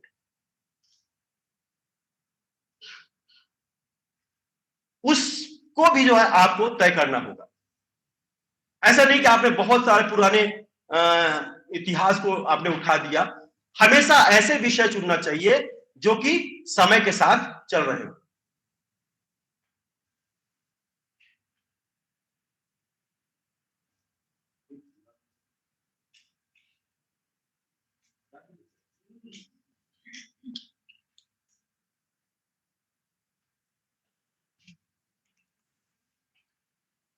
बोर तो नहीं हो रहे हैं? जब बोर होंगे तो बता दीजिएगा, क्योंकि हम 2-3 घंटे पढ़ाते रहते हैं। हम नहीं बोर होंगे, आप बोर हो जाएंगे। और टाइम वेस्ट, यह सुनिश्चित करने के लिए कि कार्य रास्ते में ट्रैक पे रहे, और आपको टाइम बॉन्ड होना चाहिए। ऐसा नहीं अगर 4 साल आप पीएचडी कर रहे हैं, 4 साल का है, अब तो नए ऑर्डिनेंस में 6 साल का हो गया, 3 साल के पहले आप पीएचडी नहीं जमा करेंगे। तो अब ये मानते हैं कि हम जो है क्या करेंगे, जब जिस दिन से एप्लीकेशन दिया है वो एप्लीकेशन काउंट करने लगे। अब बच्चे जब नए ऑर्डिनेंस में आए तो यही समस्या आ गई हमारे यहाँ कि सर अभी तो ये होगा तो क्या गड़बड़ हो जाएगा, हम 3 साल और करें। तो फिर हुआ कि नहीं, जिस दिन से उन्होंने एप्लीकेशन दिया है वो एप्लीकेशन उस दिन से इनका मान्य किया जाए, तो आरडीसी और लिखते पढ़ते 3 साल हो जाए। लेकिन 3 साल पहले था 24 महीने में, 18 महीने, टीचर्स था 18 महीने में, एमफिल किया है 24 महीने में। दे सकता है, लेकिन अब 3 साल के इधर आप नहीं दे सकते। तो आप एक स्पष्ट समय निर्धारित करें। अब एक एग्जांपल देता हूं आपको, जैसे आप अपना ऑब्जेक्टिव तय करते हैं तो कैसे तय करते हैं। जैसे एक यहां पे है, what is the nature of plastic bag usages among people in the Chhatarpur city. ये मैंने कल ही इसको बनाया। ऑब्जेक्टिव आपका क्या है, रिसर्च क्वेश्चन है। अब देखिए इसमें कैसे रिसर्च ऑब्जेक्टिव और वेरिएबल्स कैसे जो है हम तय करें। What is the nature of plastic bag usages among people in the Chhatarpur city. Chhatarpur शहर में जो प्लास्टिक का बैग उपयोग करते हैं, कितने लोग उपयोग करते हैं, है ना? जब जाते हैं आप सब्जी में जानेंगे तो भैया आलू भी दे दीजिए अलग बैग में, अगर एक ही देगा नहीं, उसको भिंडी को अलग रखिए, आलू अलग रखिए, और उसका उपयोग भी कर लेते हैं घर में कचरा रखने के लिए। तो प्लास्टिक बड़ा हार्मफुल होता जा रहा है। एक है ऐसे प्लास्टिक है जो कि बड़ी खत्म नहीं होता है, और एक आजकल ऐसे प्लास्टिक आए जो बहुत जल्दी डिस्ट्रॉय कर सकते हैं उसको। अब क्या है रिसर्च ऑब्जेक्टिव, क्या है हमारा इसमें से, to identify the different usages of plastic bag. हम आइडेंटिफाई करेंगे कि प्लास्टिक बैग कैसे कैसे प्लास्टिक बैग का उपयोग होता है। ये हमारा क्या है ऑब्जेक्टिव है। दूसरा objective, to find out who uses plastic bag. दूसरा हमारा ऑब्जेक्टिव है कि प्लास्टिक बैग का कौन उपयोग करता है ज्यादा। बच्चे करते हैं कि सब्जी वाले करते हैं कि चाट वाले करते हैं कि मिठाई वाले करते हैं, शॉपकीपर्स करता है, या जो ग्राहक हैं वो करते हैं, और उनमें से ग्राहक करता है कौन करते हैं। कभी कभी ऐसा होता है जब शादी वगैरह फंक्शन में जाते हैं कपड़े लेने, भैया 5, 8, 10 ठो बैग दे दो अलग से, इसमें पैक करके देना है ना। तो अगर आपने ज्यादा लिया कपड़ा तो दे देता है बैग। तो ये हमें फाइंड आउट करना है, to find out method of disposal. ये भी हमारा ऑब्जेक्टिव है, उसको डिस्पोजल करने का मेथड क्या है, हम कैसे इसको नष्ट करते हैं, खत्म कैसे करते हैं। विदेशों में आप जाएंगे तो आपको प्लास्टिक बैग नहीं देंगे, आप मांगेंगे और फिर कहेंगे कि इसको आप दोबारा भी यूज करिएगा, और वो कर लेते हैं। अपने कंप्यूटर में इसको प्लास्टिक का बैग दिया गया, आप किसी मॉल में जा रहे हैं और दोबारा जाएंगे 1 हफ्ते बाद फिर लेंगे तो वो नहीं देगा, वो कहेगा आपको दिया गया था आप लेके उसको कैरी करके फिर आना, वो नहीं देगा। तो ये जो है प्लास्टिक बैग आप कैसे करें, डिस्पोजल कैसे, to find out what is level of consciousness. और हमें ये भी देखना है कि जागरूकता का जो प्लास्टिक बैग के प्रति जागरूकता का लेवल क्या है, स्तर क्या है। ये हमारे 4 ऑब्जेक्टिव हो गए, है ना। एक क्वेश्चन हो गया, लेकिन हमारे ऑब्जेक्टिव 4 हो सकते हैं और हो सकता है objective. Variable to be studies, हम किन वेरिएबल्स किन चरों का अध्ययन करेंगे, यूजर्स बिहेवियर, ये भी हमारा वेरिएबल्स है ना। यूजर्स बिहेवियर, उपयोग करने वाले का जो स्वभाव क्या है, व्यवहार क्या है, उनका करेंगे। डेमोग्राफिक डिटेल्स, और हम ये देखेंगे कितने लोग इसका उपयोग करते हैं, ये भी हम जानेंगे। फिर इंफॉर्मेशन प्राइमरी रिक्वायर्ड, क्या करेंगे, क्या हम चाहिए, यूजेस ऑफ प्लास्टिक बैग और डिस्पोजल ऑफ प्लास्टिक बैग, ये भी हम पता लगाएंगे, कितने लोग उपयोग करते हैं, कितने लोग डिस्पोजल करते हैं, ये भी हमारा हो गया। फिर पॉपुलेशन टू बी स्टडीज, हम किसका अध्ययन कर रहे हैं, एक कंज्यूमर का और रिटेलर का।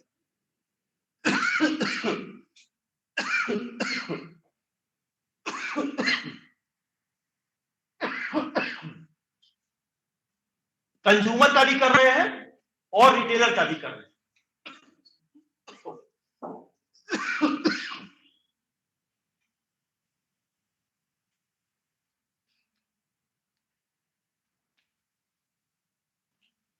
दोनों का अध्ययन कर रहे हैं, दोनों हम। फिर what is the level of environment, फिर क्या है research question, what is the level of environment consciousness among them. हम लेवल ऑफ इन्वायरमेंट, जो पर्यावरण जागरूकता है, उसका भी लेवल देखेंगे, to find out whether they understand how plastic bag can be harmful to the environment.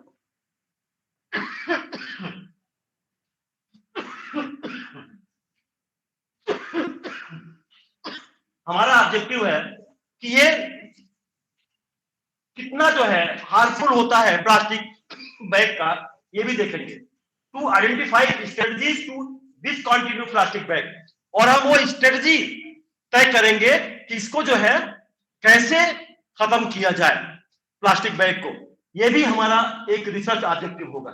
फिर variables environmental consciousness, effect of plastic bag, फिर information primary required, respondent attitudes and perception towards the environment, perception about the impact of plastic bag on the environment, इन चीजों को हम cover करेंगे। और एक consumer retailers, दोनों चीजों पे करेंगे, हम उस पे करेंगे।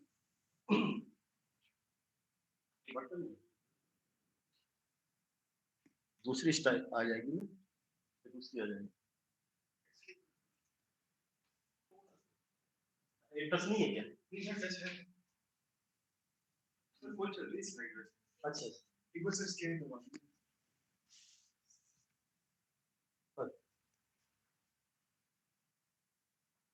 नहीं ये इसी को तो नीचे। अच्छा, फिर लास्ट है question, what is measurable measures can to be taken encourage people not to be use plastic bag. वो कौन से मेजर हम तय करें कि प्लास्टिक का उपयोग न करें, बैग का उपयोग न करें।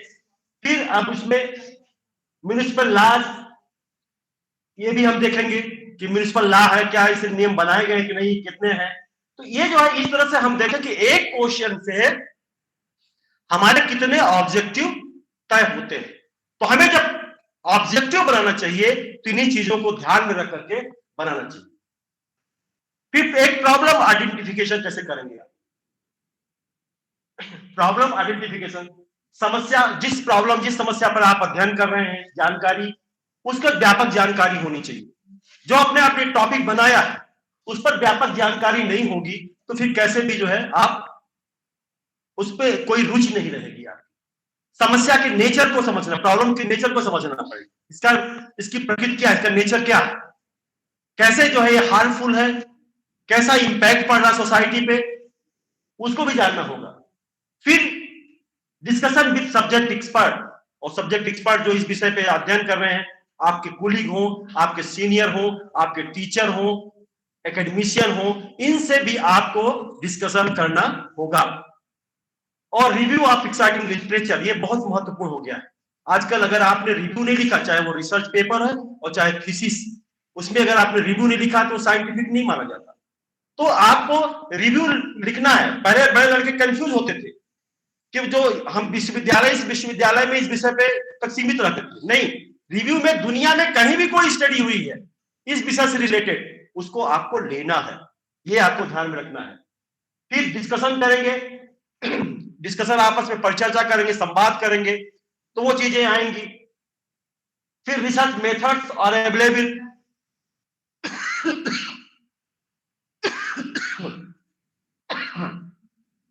जो अध्ययन पद्धतियां आप इस्तेमाल कर रहे हैं उनके बारे में व्यापक जानकारी है आपको कि नहीं है, इन चीजों को आप लेंगे। और फ्यूचर स्कोप क्या है, भावी महत्व क्या है, ये भी आपका जो होना चाहिए। हमें ऐसा अध्ययन करें कि जो अभी का सामयिक है लेकिन भविष्य में भी लोगों के लिए मील का पत्थर हो, कहा ये इन्होंने अपना अध्ययन किया है। बहुत सारे अध्ययन हुए। अब दुर्खाइम का आप अगर सुसाइड पे लेंगे, अध्ययन करेंगे, तो सुसाइड का तो उनका एक तरह से माइलस्टोन है, वो स्टडी हमारी सोशियोलॉजी के लिए। और जब भी सुसाइड पे कोई अध्ययन करेंगे तो जरूर उस अप्रोच को लेंगे, वेस्टर्नाइजेशन अप्रोच लेंगे, एमएल श्रीनिवास का मॉडर्नाइजेशन के अप्रोच लेंगे। तो ये सारे चीज जो अध्ययन होते हैं वो हमेशा आपका पीएचडी तक सीमित न रहे बल्कि उसका महत्व आगे भी आए। अब criteria for choosing a topic, विषय चुनाव के माध्यम क्या है, आप टॉपिक कैसे चुनेंगे, ऑब्जेक्टिव हो गया। अब आपका टॉपिक हमेशा जब आपका चुनाव हो तो सिंगल मीनिंग में होना चाहिए। देखिए सबसे बड़ा, डबल मीनिंग में नहीं होना चाहिए, एक अर्थी होना चाहिए। बस ज्यादा नहीं लूंगा समय, थोड़ा सा समय बोलूंगा। तो एक अर्थी होना चाहिए, सिंगल मीनिंग। सिंगल मीनिंग का मतलब क्या होता है? एक ही अर्थ निकले। जैसे आपने कोई अध्ययन लिया, ग्रामीण महिलाओं में प्रथा और परंपरा के प्रति बदलाव, छतरपुर जिले के विशेष संदर्भ। तो हम क्या किस पे अध्ययन करेंगे? रूरल वीमेन पे ही करेंगे, फिर अर्बन वीमेन नहीं होंगे उसमें। और प्रथा और परंपरा से जो रिलेटेड बहुत सारी चीजें होंगे उन पे भी हम अध्ययन करेंगे। तो अगर हम ऐसा कह देंगे छतरपुर जिले के बड़ा मल्हारा तहसील है, बड़ा मल्हारा तहसील के इस गांव की महिलाओं का अध्ययन, तो ये क्या हो गया? ये सिंगल मीनिंग नहीं हुआ। अब ये समझ नहीं पा रहा है कि ये हम किसका अध्ययन करना चाहते हैं, बड़ा मल्हारा का अध्ययन करना चाहते हैं कि उस गांव का अध्ययन कर रहे हैं कि छतरपुर का। तो हमेशा टॉपिक जो हमारा होना चाहिए वो सिंगल मीनिंग का होना चाहिए। आप जब रिसर्च पेपर भी लिखते हैं तो उसमें भी सिंगल मीनिंग का हो। रिसर्च पेपर में हम थीसिस में हम with special reference to so and so district कर देते हैं, प्लेस कर देते हैं। रिसर्च पेपर में हम नहीं लिखते हैं, नहीं लिखना चाहिए। अब एपीए जो फॉर्मेटिंग है उसमें कहता है कि अब रिसर्च पेपर में आपको ये नहीं लिखना चाहिए कि इस क्षेत्र का हम अध्ययन कर रहे हैं, किस क्षेत्र का अध्ययन कर रहे हैं वो आपको टेक्स्ट में लिखना है 2-3 लाइन में कि हम इस एरिया का अध्ययन कर रहे हैं। तो ये आपको लिखना है। आपको ऐसा विषय चुनना चाहिए जिसमें आपकी रुचि हो। जैसा आपको बता दिया, आपका इंटरेस्ट नहीं होगा तो आप फिर क्या होगा? तो हमेशा अपने रुचि के अनुसार ही काम करें, है ना। जैसे आप सोचते हैं आज हमको एक खाना, ये रुचि है, हम खाना खाएंगे, ये पकवान होना चाहिए, तो अपनी रुचि के अनुसार ही बनाते हैं, खाते हैं। तो रुचि का हमेशा आपने ध्यान रखना चाहिए। इंटरेस्ट, विषय की नवीनता आपकी रुचि को लंबे समय तक बनाए रख सकती है। अगर आपका इंटरेस्ट नहीं होगा तो क्या होगा? वो बोझ लगने लगा, अरे चलो जल्दी समेटो, इसको काम करो, ऐसा करो, ऐसा करो, ऐसा करो। कहीं आप जा रहे हैं खाना और वो लौकी की सब्जी आपको पसंद नहीं है तो लगेगा चलो यार खाओ, किसी तरह से पेट भरो, बस ठीक है। लेकिन जिसको लौकी की सब्जी पसंद होगी तो वो बड़े चाव से खाएगा। तो हमेशा अपने रुचि का ध्यान में रखना होगा, और ये इंटरेस्ट रहेगा तो निश्चित है कि जब आप फील्ड में अध्ययन करेंगे तो वो लंबे समय तक वो आपको स्टेबल रखेगा कि नहीं, आपकी रुचि को हमेशा बनाए रखेगा उसको। अवॉइडेंस ऑफ डुप्लीकेशन, ये भी ध्यान रखना है। क्या इस विषय पर अध्ययन प्रस्तावित अध्ययन क्षेत्र में पहले कोई किया गया है? ये डुप्लीकेशन से आप बचाए रखिए। क्या इस विषय पे पहले भी कोई अध्ययन किया गया है, उसी पे हम फिर कर रहे हैं? ये डुप्लीकेशन से आप बदलिए, इससे बचाव करिए, तो उससे क्या होगा? आपके अध्ययन का सार बढ़ जाएगा, निश्चित है बढ़ जाएगा। फिर रिलेवेंस, आप जो विषय चुने हैं, जो विषय का चुनाव करेंगे, कितना महत्वपूर्ण है, कितना सामयिक, आपके शोध का महत्व क्या है, आपके निष्कर्षों की किसे आवश्यकता है।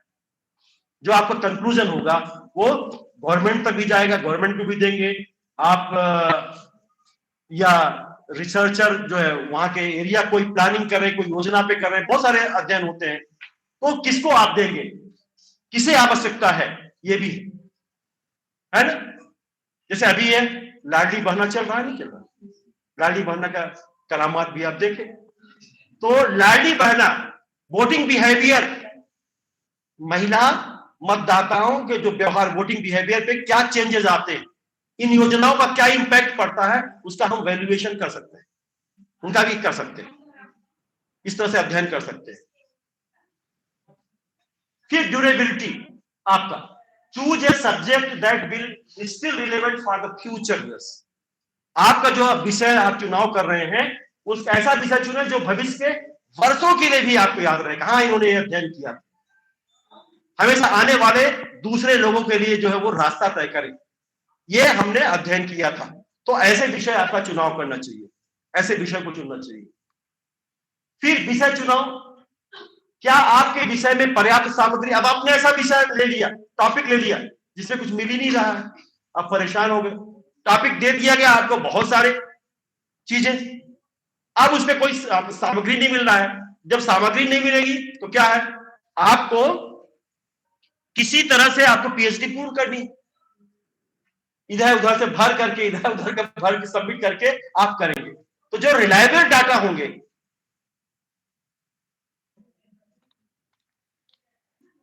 वो नहीं मिलेंगे।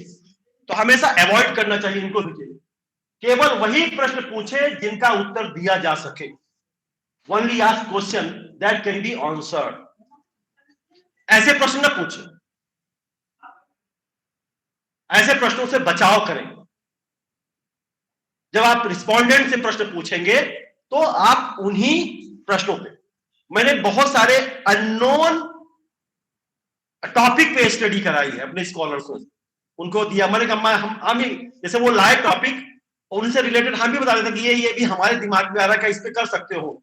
ऐसा नहीं कि मैंने उनके टॉपिक, तो बहुत लोगों को अच्छा लगता है, हाँ सर इस पे कर सकते। एक लड़की थी शुभ्राणी, लखनऊ यूनिवर्सिटी में। तो हम एक स्टडी करना चाहते थे कि जो कॉलेज और यूनिवर्सिटी गोइंग गर्ल्स हैं, लड़कियां हैं, इनमें क्या चेंजेस आ रहे हैं मैरिज को लेकर के, रिलेशनशिप को लेकर के, फैमिली को लेकर के, पेरेंट्स को लेकर के, ये सारी चीजें। तो हमने कहा कि ये कोई जेंट्स नहीं कर सकता, क्योंकि इसमें बहुत सारे कुछ ऐसे प्रश्न होंगे जो वो नहीं पूछेगा और ना उसको जवाब दे देगा। तो हमने कहा क्या क्या तुम कर सकती हो? तो बोले सर ये मुझे बहुत आसान है, बहुत अच्छा है और बहुत इंटरेस्ट का टॉपिक है। और उसने बहुत बढ़िया उस विषय पे किया। लखनऊ यूनिवर्सिटी के बच्चियों पे उसने किया तो उसने एपीएस यूनिवर्सिटी से, लेकिन चूंकि वो लखनऊ में पढ़ती थी, वहां से पीजी की थी, तो वहां के लड़कियों पे उसने किया और बहुत ही अच्छे जो है उसके रिजल्ट आए। और बहुत ऐसे क्वेश्चन थे जिन प्रश्नों को जो है हम नहीं, कोई लड़का अगर पूछेगा किसी लड़की से क्यों डेटिंग पे जाती हो क्या, तो वो हो सकता है मार भी दे। क्या क्या प्रश्न पूछ रहे हो, फालतू प्रश्न पूछ रहे हो। लेकिन वो जब पूछती है तो वो बड़ा अच्छा जवाब मिला उसमें से। तो ऐसे बहुत सारे ऐसे प्रश्न जो है उन्होंने लिखा था, जो लिया था। लिव इन रिलेशनशिप को लेकर भी उसने प्रश्न पूछे, वो बड़े चौंकाने वाले तथ्य आए थे। तो उस समय वाजपेयी जी थे, वाइस चांसलर थे, तो पढ़े, बोले महेश ये सबको थीसिस देना, लड़की ने बहुत गजब किया है और मैं इसको पढ़ूंगा। और वो पूरी थीसिस पढ़े, बोले बहुत अच्छी स्टडी इसने किया है। तो लेकिन आप जब प्रश्न बनाएं, आपकी शादी कब हुई थी, ये तो ठीक है प्रश्न है, आपकी शादी हुई थी, ये हुई थी। आज उस समय उम्र क्या थी, बता दिए, ये उम्र थी, ये पति की थी, ये पत्नी की थी। शादी के समय आपकी पत्नी मोटी थी कि आप मोटे थे? आगे प्रश्न तो नहीं है, हा? अब ऐसे प्रश्न को क्यों पूछेंगे? तो हमें ऐसे प्रश्न से बचाव करना चाहिए जो कि हमारे अध्ययन को प्रभावित करता है। Access and resources. और आप टॉपिक चयन करने के लिए बहुत सारे गूगल का आप ले सकते हैं, सहारा ले सकते हैं। अपने टॉपिक के लिए गूगल स्कॉलर है, बहुत सारे ऐसे जो है आपको मिलेंगे जहां आपको और बहुत सारी जानकारी मिलेगी। और उन्हीं से आप जो टॉपिक लीजिए, प्रश्नावली, इंटरव्यू, और हमेशा क्लियर रहिए। अक्सर लड़के ये भी जो है गड़बड़ कर देते हैं। जब वाइवा पीएचडी वाइवा लिया था, आपने तथ्यों का संकलन कैसे किया? तो बोले सर बस प्रश्नावली लेके गए थे कभी। अब प्रश्नावली लेके कभी कोई जाता है? हमेशा ये जब आप जवाब दें तो ये लगा नहीं, इंटरव्यू शेड्यूल से आपने इंटरव्यू लिया, लेकिन प्रश्नावली तो आजकल भेजा जाता है। और अब प्रश्नावली भेजने का जमाना खत्म हो गया, तो गूगल महाराज आ गए, गूगल फॉर्म्स आ गया, आपने भेज दिया। कोविड के समय बहुत उपयोग हुआ। गूगल जैसे 20 तो ऐसे फॉर्म डेवलप हो जाते हैं, सॉफ्टवेयर हैं जो कि इस तरह से स्टडी करते हैं, तो उनका आप सहारा ले सकते हैं। गूगल फॉर्म से आपने ले लिया, तो लेकिन यह है कि गूगल फॉर्म में उसी का उपयोग कर सकते हैं जो कि फ्रेंडली, जो कंप्यूटर चलाना जाता हो और या मोबाइल चलाना जाता हो। तो ये सारे जो है एक चुनाव करना। कुछ ऐसे जो है टॉपिक होते हैं जैसे यहां पे हम इंटरडिसिप्लिनरी रिसर्च का प्रयोग करते हैं, अंतरवैषयिक ऐसे विषय होते हैं जैसे निर्धनता पर सोशियोलॉजी भी, इकोनॉमिक्स भी, साइकोलॉजी भी, ये भी जो है ये मिलकर स्टडी कर सकते हैं। कुपोषण हो गया, बेरोजगारी हो गई, जनसंख्या विस्फोट हो गया, आतंकवाद हो गया, भुखमरी हो गई, युद्ध हो गया, प्रदूषण हो गए, ये ऐसे टॉपिक हैं जिसमें हम इंटरडिसिप्लिनरी अप्रोच लगा सकते हैं। ऐसी समस्याएं आती हैं जो बहुत जटिल होती हैं, और उसमें जो है हमें, जब अब आपको बता दें कि हमारे यहाँ सोशियोलॉजी को उतना महत्व कम है, लेकिन अमेरिका में सबसे ज्यादा, पूरी दुनिया में अमेरिका में सोशियोलॉजी का इंपॉर्टेंस जाना जाता है। हालांकि आजकल यहाँ भी आईआईटी में पढ़ाने जाने लगा, मेडिकल साइंस में ही पढ़ाने जाने लगा है आपका, लेकिन अमेरिका में कोई पॉलिसी बनती है उसमें एक सोशियोलॉजिस्ट जरूर होता है। वो देखते हैं क्या इसका इंपैक्ट पड़ेगा, क्योंकि सोसाइटी को जिस चश्मे से वो देखता है, दूसरा नजरिया दूसरे लोग नहीं देख पाते। तो उसमें एक सोशियोलॉजिस्ट जरूर होगा, भले ही जन्म फ्रांस में हुआ हो समाजशास्त्र का, लेकिन जितना डेवलप अमेरिका में हुआ उतना डेवलप कहीं नहीं हुआ। तो ये जो कैसे टॉपिक है, इन टॉपिकों को भी हम बना सकते हैं। अब आता है टीचर्स का रोल भी आता है। ऐसा नहीं कि टीचर का रोल नहीं आता, टीचर का रोल, गाइड का रोल बहुत महत्वपूर्ण होता है। आपका टीचर फैसिलिटेटर होता है, आपका रोल मॉडल होता है, इंफॉर्मेशन प्रोवाइडर होता है, रिसोर्सेज डेवलपर होता है, प्लानर होता है, एसेसर होता है। तो आपके टीचर का रोल भी बहुत ज्यादा होता है। तो हमेशा जो है गाइड के साथ आपका जो इंटरेक्शन है उसमें ब्रेकअप नहीं होना चाहिए, वो खत्म नहीं होना चाहिए। जब भी आपकी समस्या आए, इस तरह से आप जरूर अपने टीचर से मिलें। ऐसे बहुत सारे ऐसे आते हैं, लोग कहते हैं कि नहीं ये तो कभी हमको दिखाया नहीं, अब किसी से बाइट करा के लाया है, तो ये गलत बात है। आप हर चैप्टर लिखिए, और आजकल तो जैसे मैं अपने बच्चों से कहता हूं, दूर है, बनारस में है, इलाहाबाद में है, भैया आप एक चैप्टर भेज दो, मेल में भेज देते हैं, उनसे ज्यादा मैं मेहनत करता हूं। कहां करेक्शन होता है तो मैं करेक्शन जो है उसको वही कंप्यूटर में ही ठीक कर देता हूं, तो बड़े खुश रहते हैं सर। हमने कहा अब ऐसा नहीं करूंगा, अब उम्र हो गई है, अब आंख भी बोले हम लोग चश्मा ले देंगे सर, पावर वाला चश्मा ले देंगे। तो ये जो इंटरेक्शन हमारा हमेशा फ्रेंडली इंटरेक्शन होता है अपने स्कॉलर के साथ, कभी उनको आभास नहीं होने देता कि नहीं ये हमारे स्कॉलर हैं, नहीं हमारे दोस्त हैं, फ्रेंड है, छोटे भाई, और हमेशा जो होता है, और बहुत इसीलिए बहुत अच्छा वर्क भी करते हैं, काम करते हैं। तो ये इंटरेक्शन हमेशा जो है टीचर के साथ, अपने गाइड के साथ आपको बनाना चाहिए। ये मेंटर है, और जो भी प्रॉब्लम हो वो प्रॉब्लम आपको उनको बताना चाहिए। तो इस तरह से अगर आप ये सारी चीजें आप करेंगे तो निश्चित है कि आपको आपका जो विषय और अनुसंधान का जो टॉपिक है आप अच्छा सिलेक्शन कर लेंगे।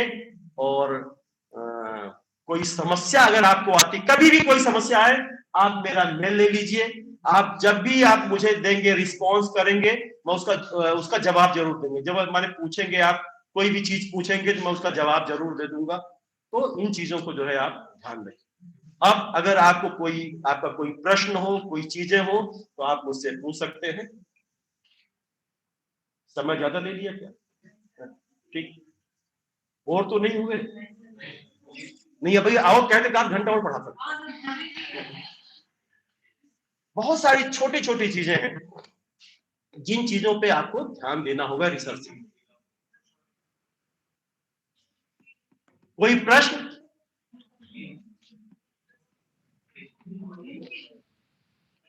हेलो हेलो, नमस्कार सर। ठीक है सर, जैसे चाहे वो हमारे यहाँ तो जैसे कि मान लीजिए कि जैसे कि हमारा जो टॉपिक है वो शॉर्ट ड्राइव पर, शॉर्ट ड्राइव की व्यूज से ज्यादा होगा किस पे? Short drive. तो जैसे कि सर उसका हमें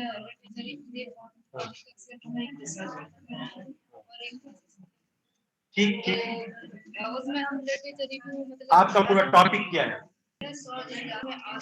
पास हमारा इनका जो अध्ययन का विषय है वो शॉर्ट ड्राइव पे है, टीकमगढ़ में। बोले कि उस पे तो बहुत कम स्टडीज हुई हैं। अब देखिए यहीं पे कंफ्यूजन होता है।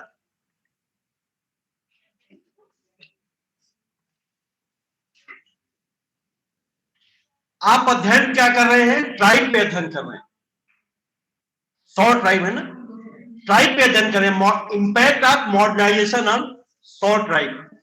तो आपको ये देखना है सिर्फ शॉर्ट ट्राइब नहीं, अगर आपका लिटरेचर मिल रहा है ट्राइबल विभिन्न जनजातियों पे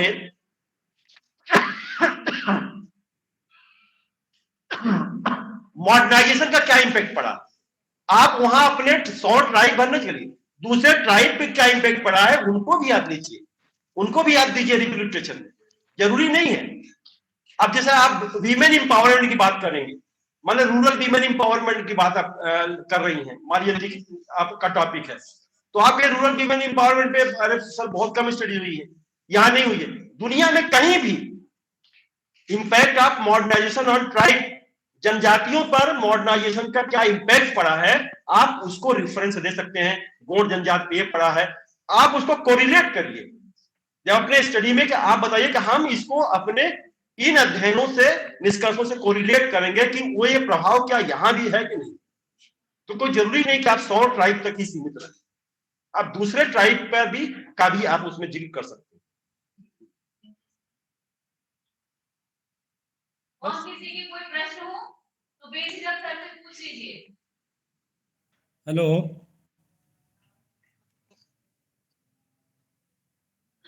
ठीक, चलिए बहुत बहुत धन्यवाद, आप सभी लोगों ने सुना और समय दिया, मुझे अच्छा लगा कि बहुत ही गंभीरता के साथ आपने ये सुना, हमारी बात सुनी है, तो निश्चित है कि थोड़ा बहुत फायदा तो उसका आप उठाएंगे। बहुत बहुत धन्यवाद। Thank you sir.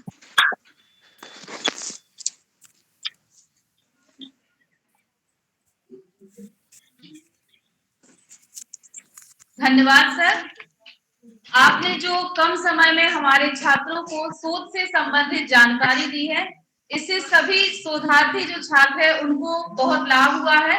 और वो आपकी जो सरल भाषा थी वो, क्योंकि जो लोग सारे बच्चे जो हमारे हैं सब ग्रामीण अंचल से हैं, इसलिए आपकी भाषा उनको बिल्कुल समझ में आई है और वो आपको सुनते ही जा रहे थे, एक एक चीज उनकी समझ में आ रही थी। सभी शोधार्थियों की तरफ से आपको धन्यवाद। एक बार फिर से सर के लिए जोरदार तालियां। इसके बाद आभार व्यक्त करने के लिए समाजशास्त्र विभाग के शोधार्थी राकेश कुड़ेरिया जी को मैं आमंत्रित करती हूँ कि कृपया वो आए और हमारे विशिष्ट अतिथि जी का आभार व्यक्त करें।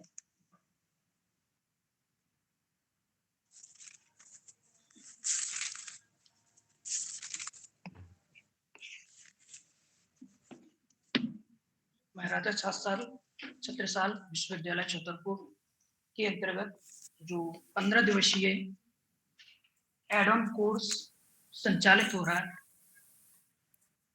इसकी शुरुआत में माननीय बीसी मैडम जो अपनी व्यस्तता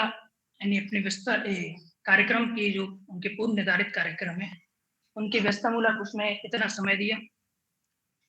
इसके बाद विभाग अध्यक्ष मैडम हमारी सोशल साइंस की ममता वाजपेयी मैम, उनकी भी गर्मा उपस्थिति जो अभी तत्कालिक रूप से उपस्थित नहीं है, उन्होंने हम सब शोधार्थियों के लिए और आप सब जितने भी पीजी के स्टूडेंट हैं उन सब के लिए रिसर्च मेथोलॉजी के अंतर्गत SPSS और डाटा एनालिसिस के लिए जो 15 दिवसीय कोर्स चलाया जा रहा है, उसके लिए हमारे सभी शोधार्थियों की ओर से उनका आभार सादर।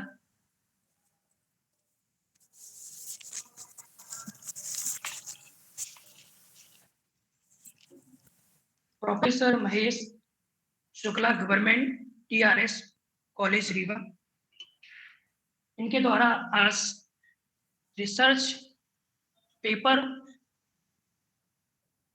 के टॉपिक और उससे ऑब्जेक्टिव को लेकर जो 1 से 1.5 घंटे जो आपकी क्लास चली, उसमें आपका जो सरल शब्दों में रिसर्च टॉपिक को कैसे सिलेक्शन करना है, रिसर्च के ऑब्जेक्टिव क्या होने चाहिए और रिसर्च ऑब्जेक्टिव के दौरान जो क्वेश्चन होवर्स बनाए जाते हैं उनका सिनेरियो क्या होना चाहिए और उनका एवल्यूएशन किस आधार पर होना चाहिए, वो इतनी बारीकियों से सर ने समझाया है। हम लोग भी जब रिसर्च पेपर बनाते हैं, हम लोग भी रिसर्च लिखते हैं, जैसे मेरा भी फिलहाल अभी रिसर्च पेंडिंग में है सर।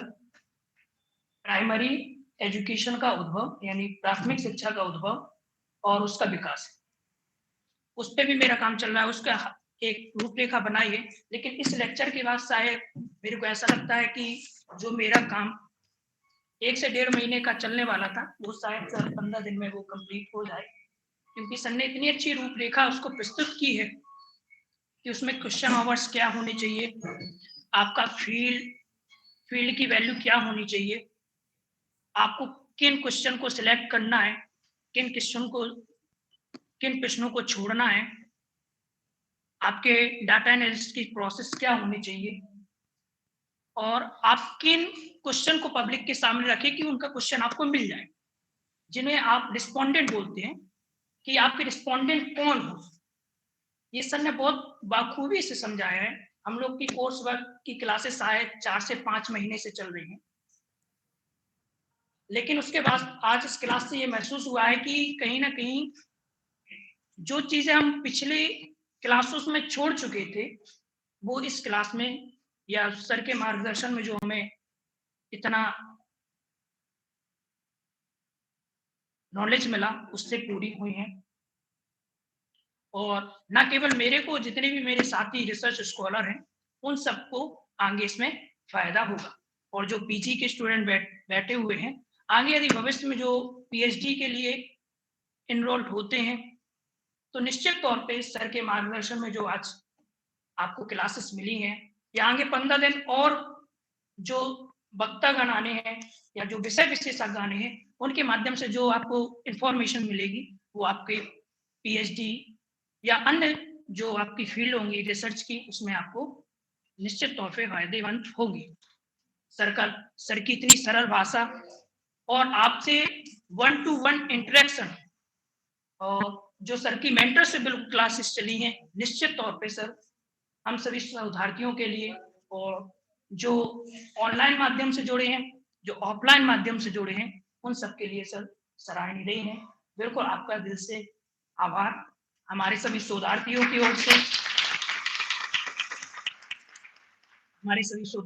ओर से, जो आपके सामने बैठे हैं, जो आप वर्चुअल में हैं, उन सभी की ओर से बहुत बहुत आभार।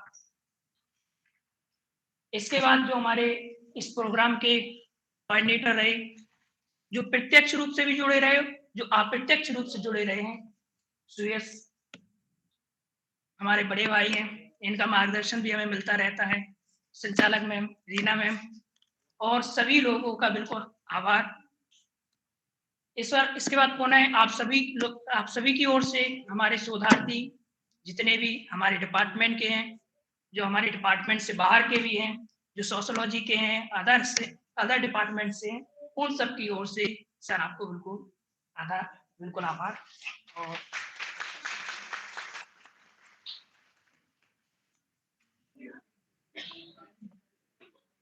इसके बाद इस कार्यक्रम का द्वितीय सत्र समाप्त होता है और कल फिर 12 बजे से ये सत्र शुरू होगा। और आप जितने भी यहाँ पे शोधार्थी हैं, विद्यार्थी हैं, वो सभी निश्चित समय पे विद्यालय आ जाए, महाविद्यालय, ठीक है।